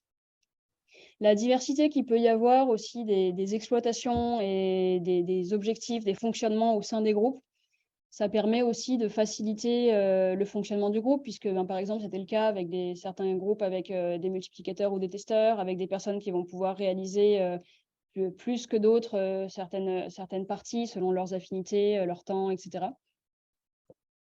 Quelque chose aussi qui est assez central, c'est qu'il faut que tout le monde ait un certain art du compromis pour permettre la prise de décision en collectif un peu en continu, choisir ce qu'on fait pas, comment on s'organise. Tout le monde n'a pas les mêmes contraintes et les mêmes objectifs, donc il faut trouver une solution qui convient à tout le monde quand même. Évidemment, il faut de la motivation et de la patience pour l'ensemble des participants du groupe. Et puis quand même un certain intérêt pour la sélection. C'est quand même des groupes de sélection à la base. Même si finalement, on a bien vu, on voit bien dans le fonctionnement des groupes, et ça rejoint aussi encore les présentations précédentes, que ce qui fait qu'un groupe marche, c'est d'abord le côté humain, et après, ça permet de faire de la sélection. Donc, c'est une démarche de long terme qui demande l'implication de tous pour aboutir à des résultats, à des améliorations génétiques qui vont être profitables à tout le monde. Et pour finir, un peu une synthèse sur qu'est-ce que c'est la place des ADA là-dedans, quel accompagnement on fait. Donc, d'un groupe à l'autre, c'est un accompagnement qui va être variable, en fait, d'une ADA à l'autre aussi. De façon un peu commune, il va y avoir l'animation des groupes, donc la coordination des différentes personnes, l'organisation des réunions, l'organisation logistique de la saison. Ça peut être aussi l'évaluation et le suivi des ruches sur le terrain. Tout le travail aussi d'analyse des données qui passe d'abord par regrouper les données, ce qui peut parfois prendre du temps, les saisir, etc., pour pouvoir faire le bilan de l'évaluation des colonies, tout ce qui va être le suivi des généalogies, etc. aussi. On fait aussi un travail de recherche de financement, donc, parce que finalement, c'est quand même beaucoup de choses qui demandent du temps, des déplacements, donc c'est quand même des budgets à mettre derrière le fonctionnement de ce genre de groupe. Donc, des tâches assez variées avec des aspects scientifiques, techniques, d'animation. Et par ailleurs, en fait, on est aussi impliqué. Donc là, on est sur un séminaire qui est réalisé par l'UMT Prades. On est impliqué dans un réseau aussi d'ADA avec l'ITSAP, au sein de l'UMT aussi avec l'INRA. Donc en fait, c'est aussi important de voir que ce travail en commun avec différents partenaires, ça permet la mise en commun de méthodes, d'outils, de références qui vont être produites par les uns les autres. La mutualisation des moyens, par exemple, on a mis en place récemment dans certains groupes de sélection une évaluation de l'autonomie alimentaire en saison. Donc, ça pose des questions de comment on l'évalue. Donc, ça permet que certaines personnes passent du temps là-dessus dans certaines régions, de participer après, de profiter après de l'expérience des autres, enfin de mutualiser ces travaux. Donc, d'avoir en fait beaucoup d'échanges entre les groupes au sein des régions et entre régions. Et ça permet aussi en fait de réaliser des projets communs, notamment au sein de l'UMT Prades, sur des problématiques scientifiques, techniques qu'on peut avoir de façon transversale dans les différents groupes. On a souvent les mêmes problématiques, que ce soit d'organisation logistique ou au niveau plutôt technique. Donc, par exemple, le projet Before-Bio, dont vous avez eu une présentation d'Olivia juste avant, qui est un projet en commun entre les différents partenaires de l'UMT. Donc, ce qui permet de travailler ensemble pour avancer en fait sur les problématiques communes qu'on a en sélection apicole. Donc, on vous remercie tous de votre attention. On remercie beaucoup tous les apiculteurs et apicultrices qui s'investissent dans ce travail collectif et qui font vivre ces groupes de sélection. Et alors, pour compléter du coup cette présentation sur globalement comment ça marche les groupes de sélection dans les régions, vous allez avoir plusieurs retours de 3 apiculteurs qui sont impliqués dans différents des groupes qu'on vient d'évoquer. Donc, Philippe Huot, qui est apiculteur dans le Tarn et qui est impliqué dans le groupe Okapi, qui est accompagné par l'ADA Occitanie. Ensuite, il y aura Julien Bourrette, qui est apiculteur dans l'Hérault, qui est membre du CETAPIDOC et qui est aussi accompagné par l'ADA Occitanie, plutôt sur le côté du coup languedocien de la région Occitanie. Et Emmanuel Bonnet, qui est apiculteur en Vaucluse et qui participe au groupe de sélection de l'ADAPI. Et après, on aura la phase de questions-réponses collectives sur toutes ces présentations.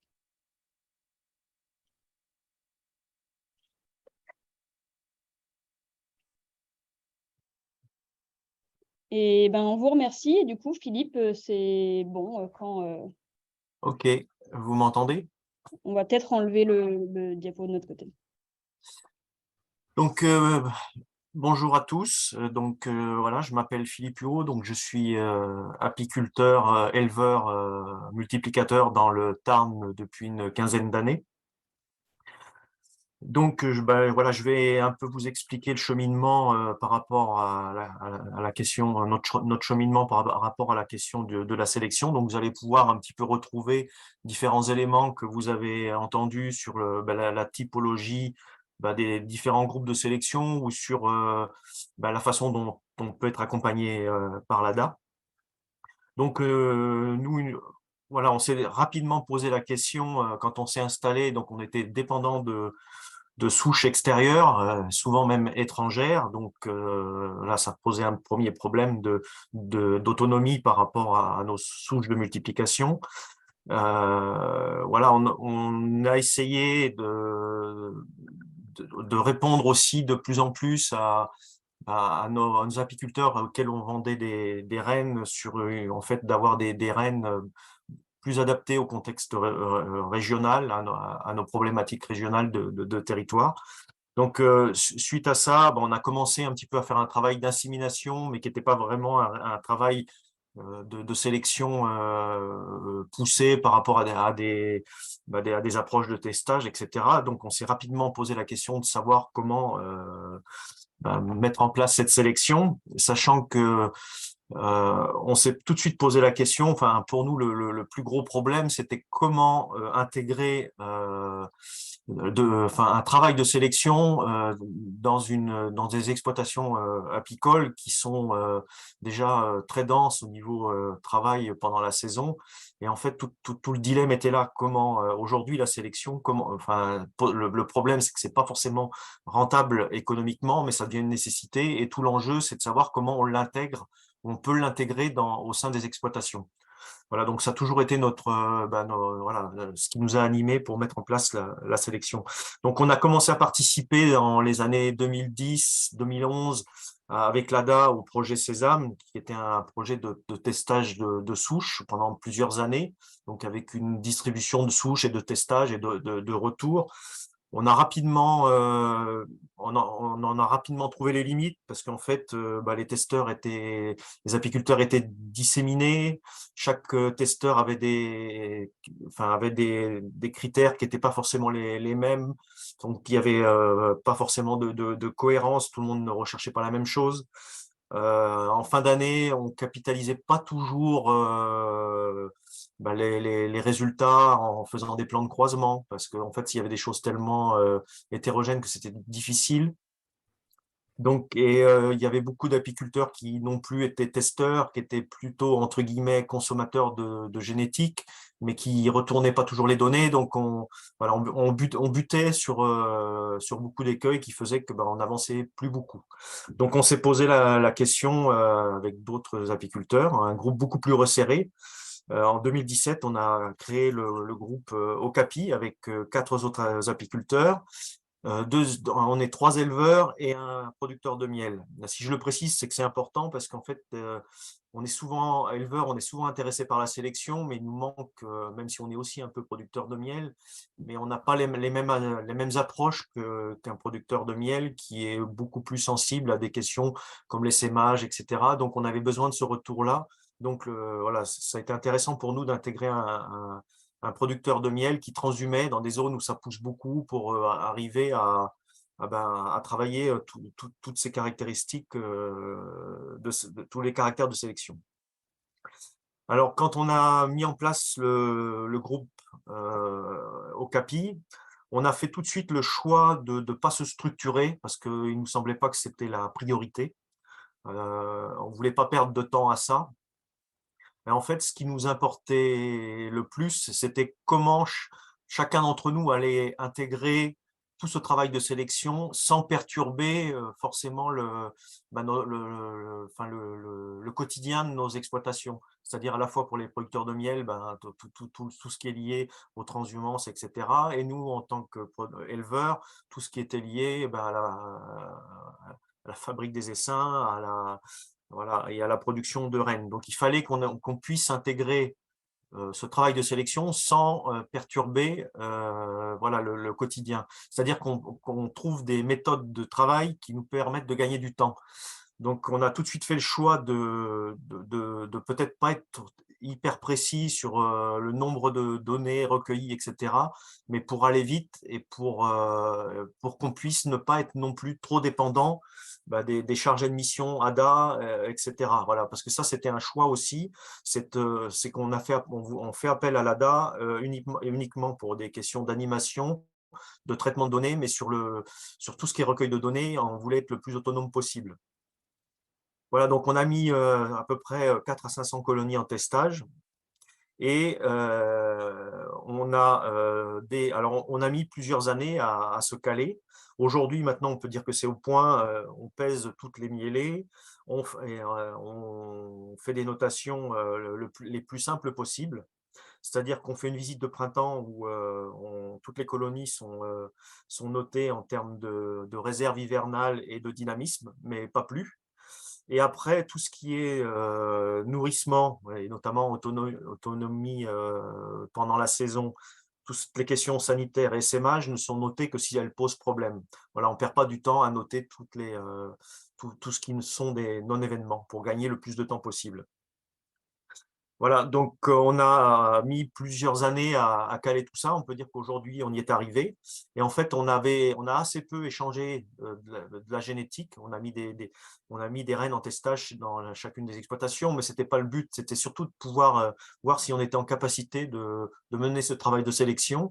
Et au bout de 4 ans, maintenant, on peut dire qu'on a à peu près calé ce travail-là.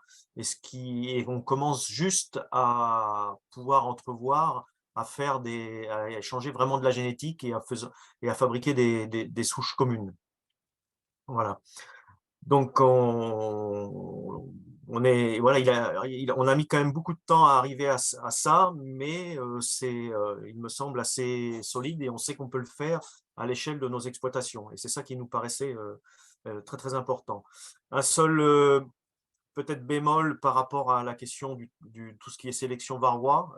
On a essayé au début de faire tout ce qui était comptage varrois, mais en fait, on s'est vite aperçu que tout ce travail était très intéressant, mais nous servait plus à analyser l'efficacité de nos traitements et nos conduites de cheptel plutôt qu'à avancer sur cette question-là. Donc ça, c'est encore aujourd'hui un point sur lequel on ne voit pas trop comment avancer parce que c'est peut-être au-delà de nos possibilités, notamment en termes de temps de travail.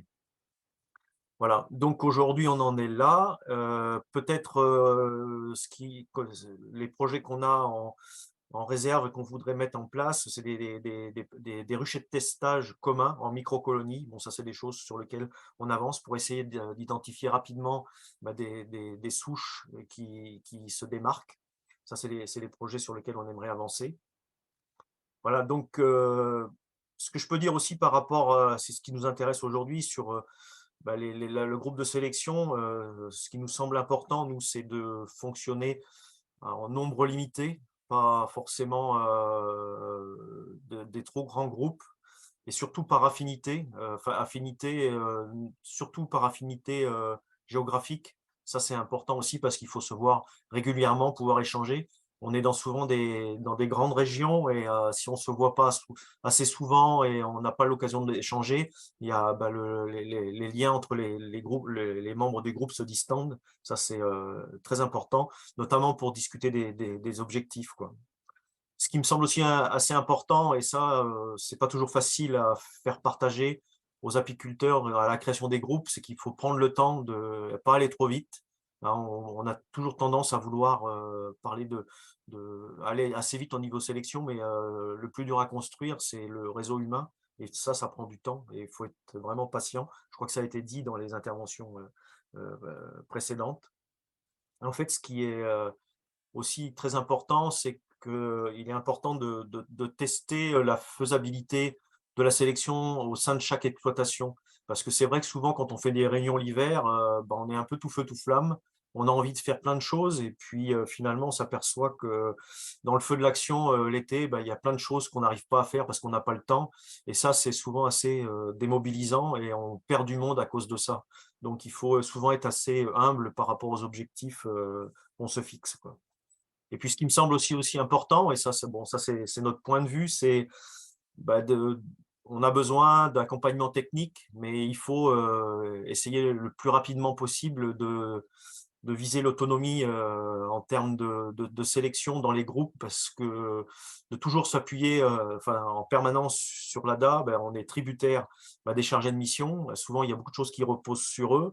Et nous, on le voit au niveau de l'ADA Occitanie, on a l'émergence de plusieurs groupes de sélection et ça commence à poser un problème de temps, de disponibilité de temps des chargés de mission pour les pour les différents groupes de sélection. Donc, il me semble important que les groupes puissent à un moment ou à un autre s'autonomiser pour prendre leur propre envol. Et même si on a toujours besoin sur des aspects scientifiques et techniques de l'ADA, mais après sur du quotidien, il me semble important que les groupes puissent se prendre en charge le plus possible.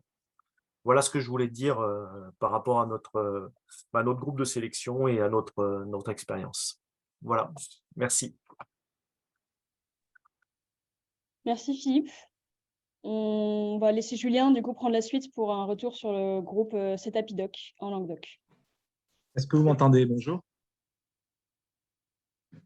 Est-ce que tout le monde m'entend? Ouais. Oui. Nickel. Bon. Donc, pour commencer, je m'appelle Julien Bourrette, je suis apiculteur dans l'Hérault à l'Odève, demi-heure de Montpellier. Je suis en dernière année de parcours à l'installation JA et j'ai intégré le CETAPIDOC en début d'année 2022. Voilà, donc je suis tout nouveau dans le groupe. Et du coup, voilà, j'ai un retour de novice en termes d'élevage de sélection. Moi, je produis du miel. J'ai 300 ruches à peu près. Je vends en demi-gros et en direct via des boutiques paysannes, boutiques de producteurs, donc des projets collectifs aussi. Et la démarche de sélection, moi, j'y suis arrivé progressivement jusqu'à intégrer le CETA. J'ai d'abord commencé par bénéficier de l'offre génétique de l'ADA Occitanie. Donc ça, j'ai trouvé ça super pour moi, pour tester différents types d'abeilles et organiser un élevage chez moi. Et puis, par la suite, ça s'est un petit peu imposé de participer au CETA parce que déjà, je ne suis pas très loin du rucher collectif. J'ai pu être coopté par un des 12 membres de l'ASSO. Et puis, je me suis heurté aussi aux limites de travailler tout seul pour faire de la sélection. Moi, je ne suis pas éleveur de rennes, donc j'en fais un petit peu comme ça.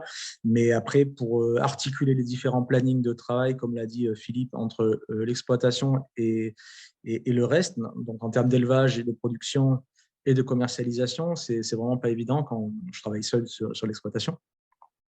Donc, je me suis heurté à ça. Donc, j'avais l'envie de progresser et clairement, je n'ai pas le niveau, quoi.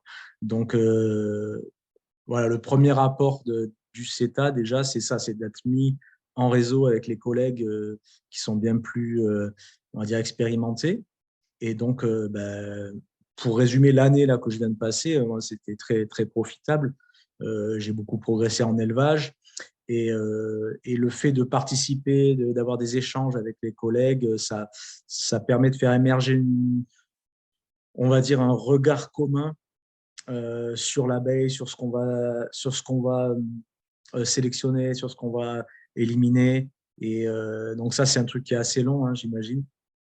Mais ça, c'est super. Et puis discuter aussi de tout ce qu'il y a autour et pas strictement l'élevage, ça m'a fait beaucoup progresser technique, en technique pure, mais aussi en termes de testage et d'observation du comportement des différentes souches. Voilà.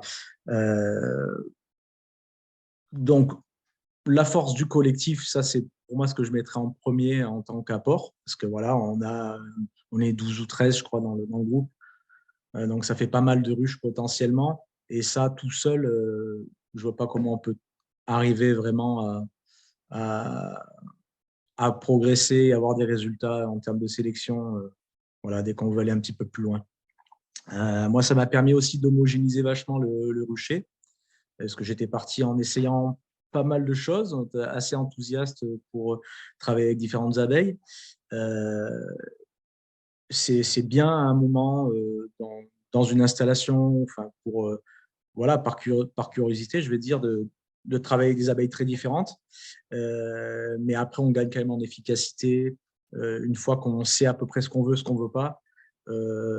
D'avoir dans un premier temps déjà des colonies qui vont être plus rajeunies, on va avoir un changement de reine un peu plus fréquent et puis surtout avoir au niveau génétique un peu plus d'homogénéité. C'est beaucoup plus facile à gérer Et bizarrement, c'est aussi plus facile pour tester, en fait. Moi, j'avais vraiment des choses très, très différentes et à mettre en comparaison, c'est tellement différent que ça devient compliqué, quoi.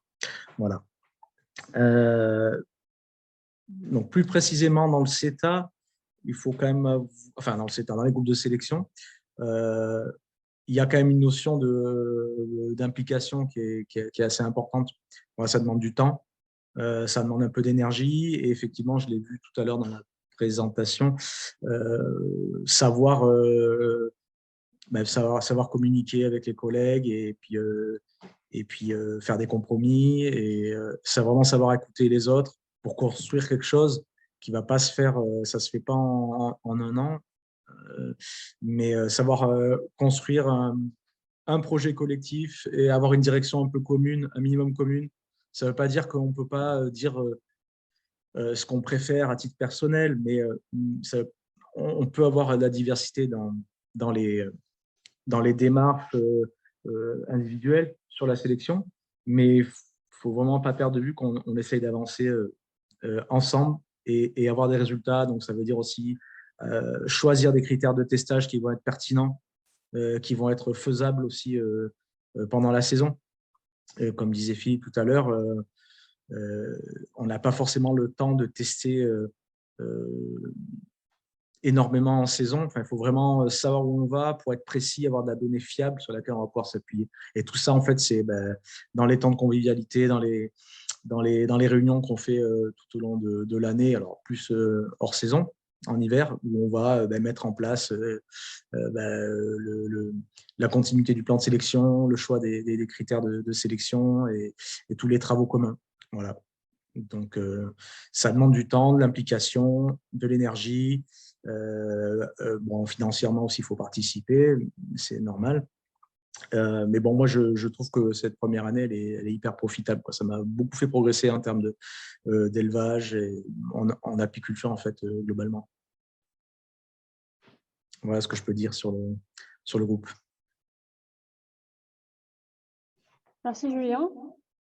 Et du coup, on va laisser la parole à Emmanuel Bonnet pour un retour sur le groupe de l'ADAPI.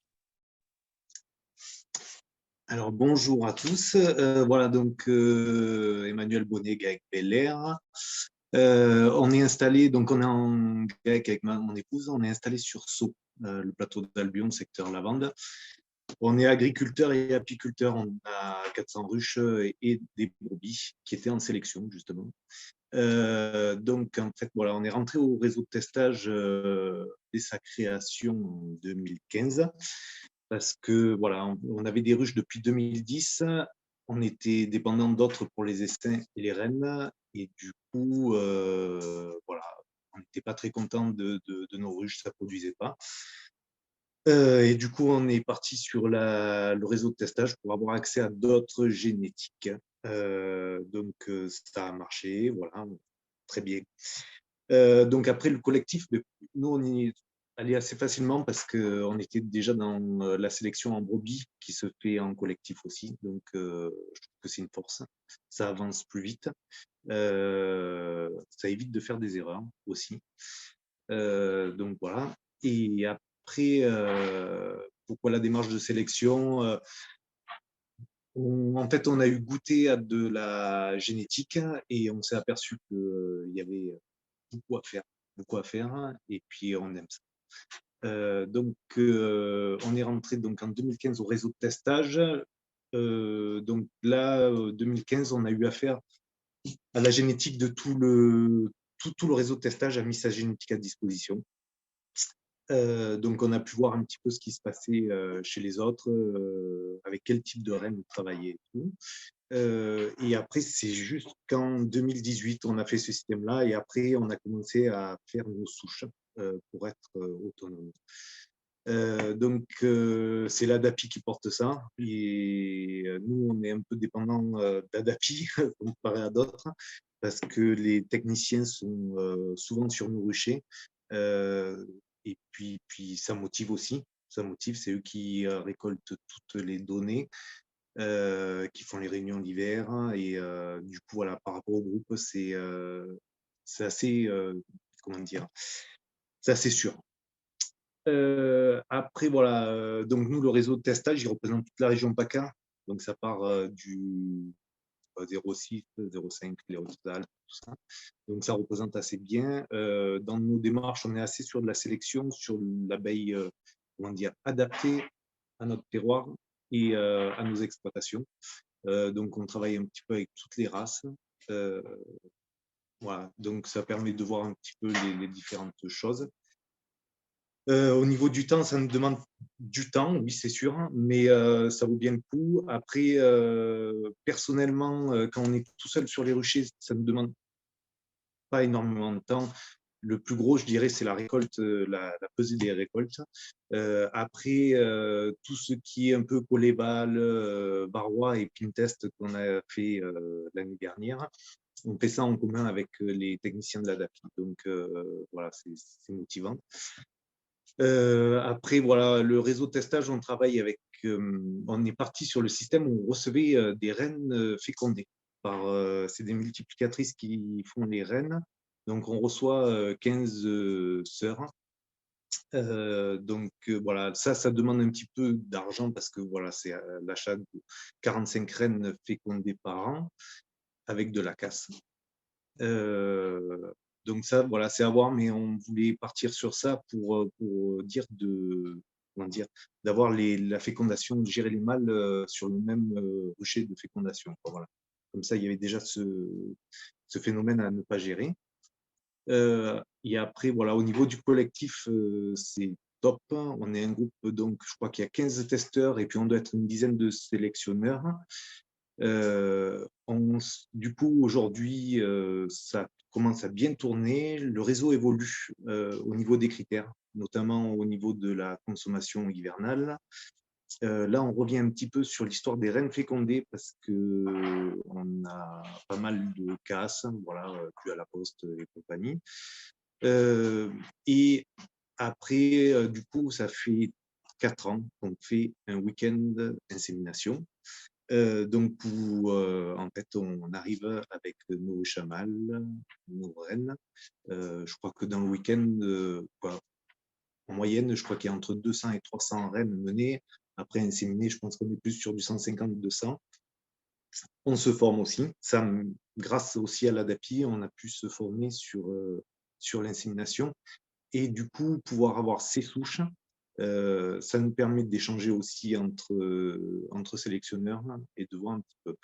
Après, sur le réseau de testage, ce qui est bon, c'est que par rapport aux lignées qu'on met en testage du réseau, on peut mettre aussi des lignées perso, c'est-à-dire des souches qu'on achète à l'extérieur et qu'on veut évaluer comparé à notre réseau.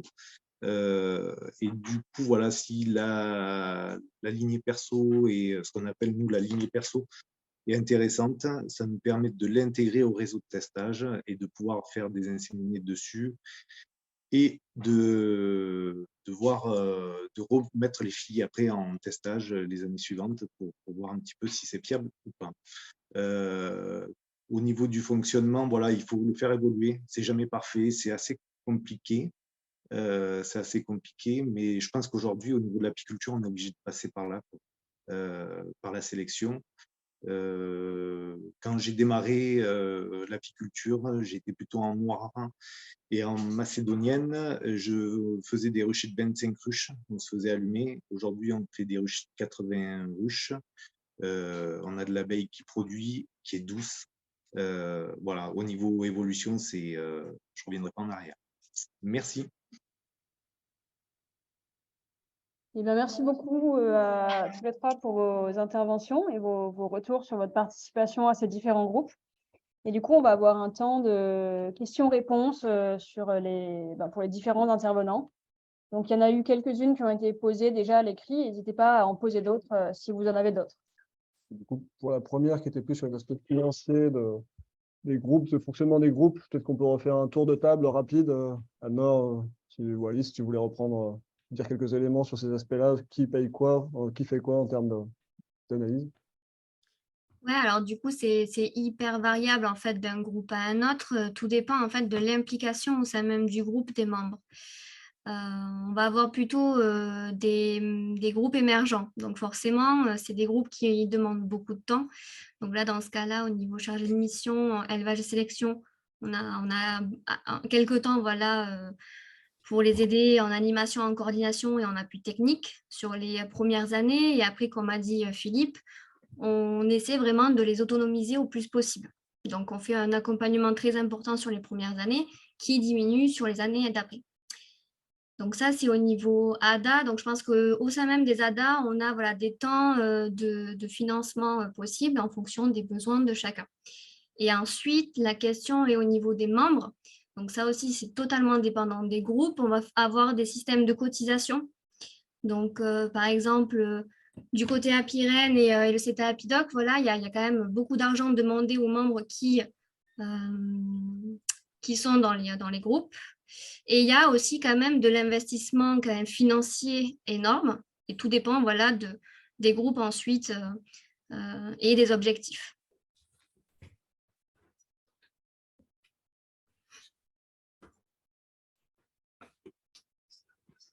Et après, ce que je peux rapporter peut-être aussi, c'est que sur certains groupes, le fait d'être suivi par les ADA, ça permet aussi d'avoir une quota administrative et donc de demander des subventions. Donc, par exemple, comme le NAPS qui avec l'ADA de Nouvelle-Aquitaine, ont demandé le GI2E, voilà, on réussit quand même à avoir une subvention qui est durable sur 2 ans, renouvelable deux fois. Voilà, donc on peut aussi aller chercher quand même des subventions à côté, en dehors de l'ADA.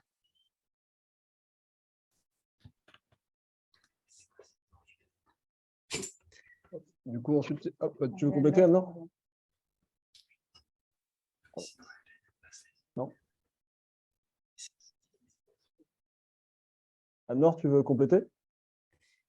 Excusez-moi, j'ai une mauvaise connexion. Nous, par rapport au financement, donc par exemple, le CETA Apidoc, donc ils ont monté le GI2E et à travers le GI2E, il y a une petite partie qui est sur l'aide à l'animation. Donc voilà, comme l'a dit Alice, on va avoir une petite partie de tout ce qui va être accompagnement, animation, analyse des données, et s'il y a besoin, on peut également un petit peu aider sur le terrain, notamment s'il y a des nouveaux critères ajoutés petit à petit, en fait, pour aider les groupes à les mettre en place. Voilà. Merci. Merci. Du coup, il y a une autre question qui est plus sur la comparaison un peu entre les différents types de démarches. Alors, je ne sais pas, Colline, si tu veux commencer. Je peux commencer et puis après, peut-être que Benjamin, tu pourras compléter au niveau sélection et après, peut-être aussi si Philippe ou Julien ou Emmanuel, vous voulez compléter en termes de progrès génétique que vous avez peut-être vu au sein de vos exploitations par la sélection au sein du groupe.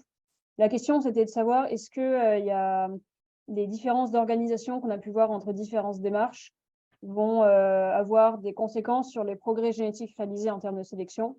Et est-ce que le fait de rejoindre un groupe de sélection, quel bénéfice ça peut avoir en termes de progrès génétique?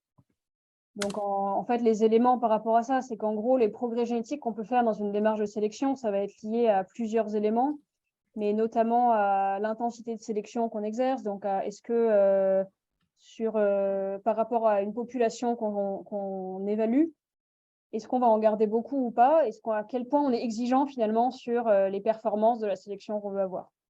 Les performances de la population qu'on veut avoir, pardon. Et évidemment, du coup, le nombre de colonies qu'on va suivre dans une démarche de sélection, ça a un aspect très important là-dedans. Donc, en fait, le bénéfice qu'il y a à faire la sélection en collectif de ce point de vue-là, c'est vraiment le fait de pouvoir suivre et évaluer un très grand nombre de colonies. Donc, on suit plusieurs centaines de colonies sur les différents groupes de sélection qu'on a présentés. C'est vrai qu'on n'a pas beaucoup dit tout à l'heure. Et en fait, c'est le fait de pouvoir suivre un grand nombre de colonies, donc ce qui joue sur le progrès génétique, sans que ça soit une contrainte d'organisation et de temps trop importante pour les apiculteurs impliqués. En fait, de répartir cette charge de suivi et d'évaluation des colonies en sélection par le fait de se mettre en commun pour faire ce suivi, puisque chacun va suivre entre 40 et 50, 60 colonies, mais on pourra en intégrer plusieurs centaines dans le plan de sélection. Peut-être du coup, pour faire une réponse un peu plus généraliste sur l'efficacité d'un plan de sélection, enfin, les différences d'efficacité entre les plans de sélection, à la limite, que ce soit collectif ou pas, ça va déjà dépendre des choix des caractères qui sont pris. C'est-à-dire si on va prendre un caractère qui est très peu héritable par rapport, enfin, qui sélectionne mal par rapport à un caractère qui sélectionne bien, l'efficacité, ça ne sera pas la même. Si vous voulez sélectionner sur la douceur, vous allez très vite avoir un progrès important. Si vous sélectionnez sur la résistance à varroa, ça va être beaucoup plus long.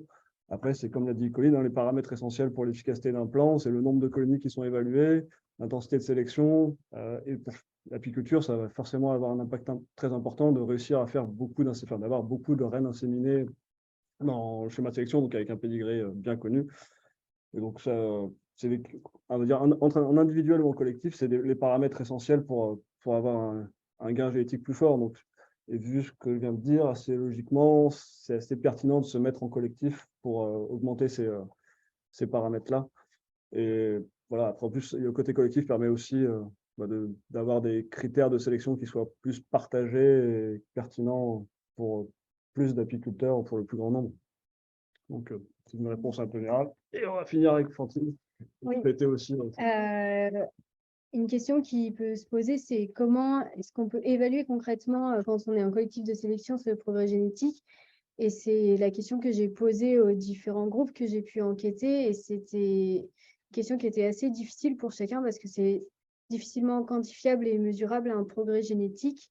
Et donc, beaucoup m'ont répondu qu'en fait, quand ça dépendait un peu des mesures qu'ils faisaient année après année sur les différents critères, est-ce qu'ils pouvaient observer un progrès ou non. Mais ça, c'est très dépendant des aspects, des facteurs environnementaux finalement.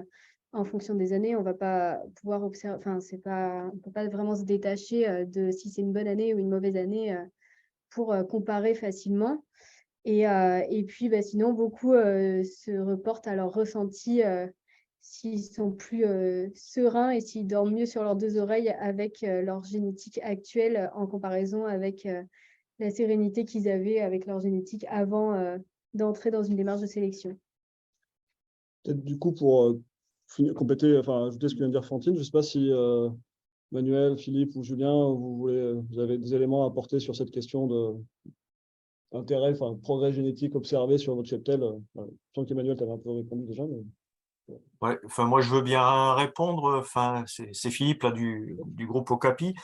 La démarche de sélection, ce que ça apporte, c'est surtout d'avoir de la rigueur, donc de noter, d'observer des individus et des groupes d'individus tout au long de l'année. Et ça, c'est très important parce que souvent, quand on n'a pas cette rigueur-là, on flash sur des colonies, sur des souches et on oublie vite qu'à un moment donné, finalement, quand on regarde des défis de souches tout au long de l'année, on s'aperçoit que ce qui a été super joli à un moment, il y a des moments de l'année, c'est moins joli et que finalement, c'est pas forcément satisfaisant. Et ça, cette rigueur-là, ça nous amène peut-être, en termes de progrès, à faire un petit peu plus attention à ce qui flash ou qui tape à l'œil, quoi. Voilà, je pense que ça, c'est important aussi, quoi. Surtout par rapport aux questions d'autonomie alimentaire qui prennent de plus en plus d'importance, où on a un peu des fois tendance à oublier, quoi. Une colonie qui fait beaucoup de miel, sur lequel on a mis beaucoup de hausse, on a un peu tendance à oublier qu'en fait, avant, il avait fallu peut-être la nourrir un peu plus que les autres. Et ça, de mettre tout en perspective dans la durée, ça permet d'avancer et de faire peut-être un petit peu moins d'erreurs de sélection.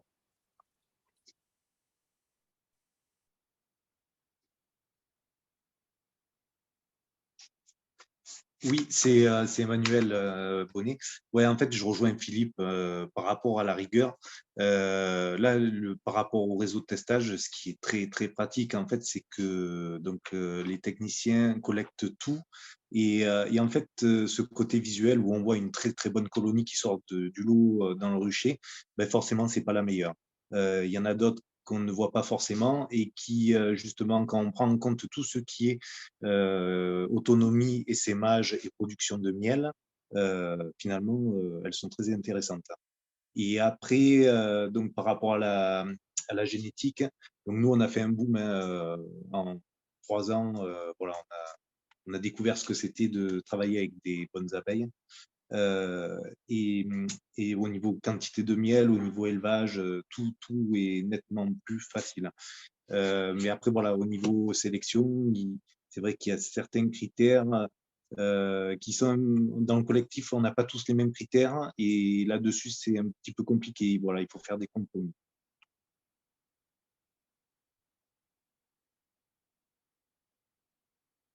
Bah, pour terminer, moi, sur mon expérience, comme c'est la première année que j'ai intégré le CETA, donc j'ai pu faire des essaims avec différentes souches et qui vont rentrer en testage sur 2023. Et donc, voilà, forcément, il y a des premiers retours. Mais comme ce qui a été dit précédemment, il faut vraiment avoir la rigueur de tester ça sur une saison complète et pas s'arrêter au côté un peu au côté sympa de voir une belle colonie bien populeuse avec un super couvain à un instant T, quoi. Voilà, on va voir ce que ça va donner en saison. Et ça montre qu'il y a vraiment besoin d'être très rigoureux sur la manière de tester tout ça et de le consigner pour ne pas perdre ces données-là et ne pas avoir juste son regard à un instant T. Et à la fin de la saison, on voit celle-là, effectivement, je n'ai pas eu besoin de la nourrir, elle m'a fait une hausse et demie, c'est super. C'est peut-être mieux que l'autre qui a fait 3 hausses, mais comme disait Philippe, qui a demandé un peu plus de nourrissement. Et voilà, en fonction de ce qu'on cherche, selon les groupes de sélection, je ne sais pas, c'est ça qui est important, quoi. Voilà. Merci pour vos retours. Là, peut-être on a une petite dernière question pour revenir sur même si ce n'était pas le sujet de la présentation d'Alain, je pense que ce sera le plus à même d'y répondre sur la résistance à varroa, donc de la part de Jean-Louis Broncard, savoir s'il y avait s'il y a des marqueurs identifiés pour la résistance à varroa. Allô, tu m'as dit qu'il faut que je réponde à ça? C'est ça. Ah, bien, comment dire? On ne peut pas dire qu'on n'est rien, mais on ne peut pas dire que ce n'est pas besoin d'être encore validé, on va dire. On progresse, mais comme souvent en recherche, c'est très long. Là, comme je vous disais tout à l'heure, les résultats de CKPIPOP démarrés en 2013 viennent d'être publiés en 2022. Et c'est un programme beaucoup plus simple. Bon, on ne peut pas dire, il n'y a pas des marqueurs qu'on nous recommanderions d'utiliser là maintenant tout de suite. Il faudrait vraiment les valider d'abord. Parce qu'un marqueur génétique, tant qu'il n'est pas validé, il peut très bien faire le contraire de ce qu'on pense. Donc, voilà. Malheureusement, ce n'est pas une affaire terminée. Du coup. On est presque dans les temps.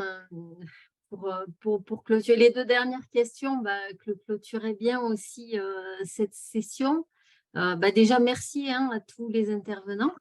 Et cette session, elle était vraiment focalisée sur le fonctionnement réseau et pour l'illustrer à travers des exemples et voir en quoi l'effort collectif pouvait vraiment permettre de progresser en sélection. Mais on n'a pas été exhaustif, c'est sûr, et on n'a pas épuisé le sujet de la génétique ni de la génétique ni de la sélection en apiculture. Notamment, on a abordé très peu les critères de sélection et puis comment on évaluait aussi ces caractères d'intérêt. Donc, on y reviendra certainement dans d'autres sessions. Dans l'immédiat, on vous donne rendez-vous. C'était le dernier, comme l'a dit Axel en introduction, c'était le dernier webinaire de 2022, mais on continue début 2023 jusqu'à ce que la saison démarre. Et on vous donne rendez-vous le 12 janvier sur la relation agriculteur-apiculteur. Et j'en profite aussi pour vous rappeler, ça a été dit en introduction, mais peut-être que certains d'entre vous n'étaient pas là. Si vous avez manqué, si vous avez manqué le début, comme dit l'histoire, mais vous pourrez assez rapidement accéder à ce webinaire sur la chaîne YouTube de l'UMT Prades et sur laquelle vous pouvez aussi retrouver les webinaires passés. Voilà, Constance vient de vous mettre d'ailleurs dans la discussion le lien pour regarder tous nos webinaires. Merci beaucoup aux intervenants. Merci, on a tenu le délai. Au prochain webinaire en 2023. Bonne fin d'année. Au revoir. Merci, au revoir.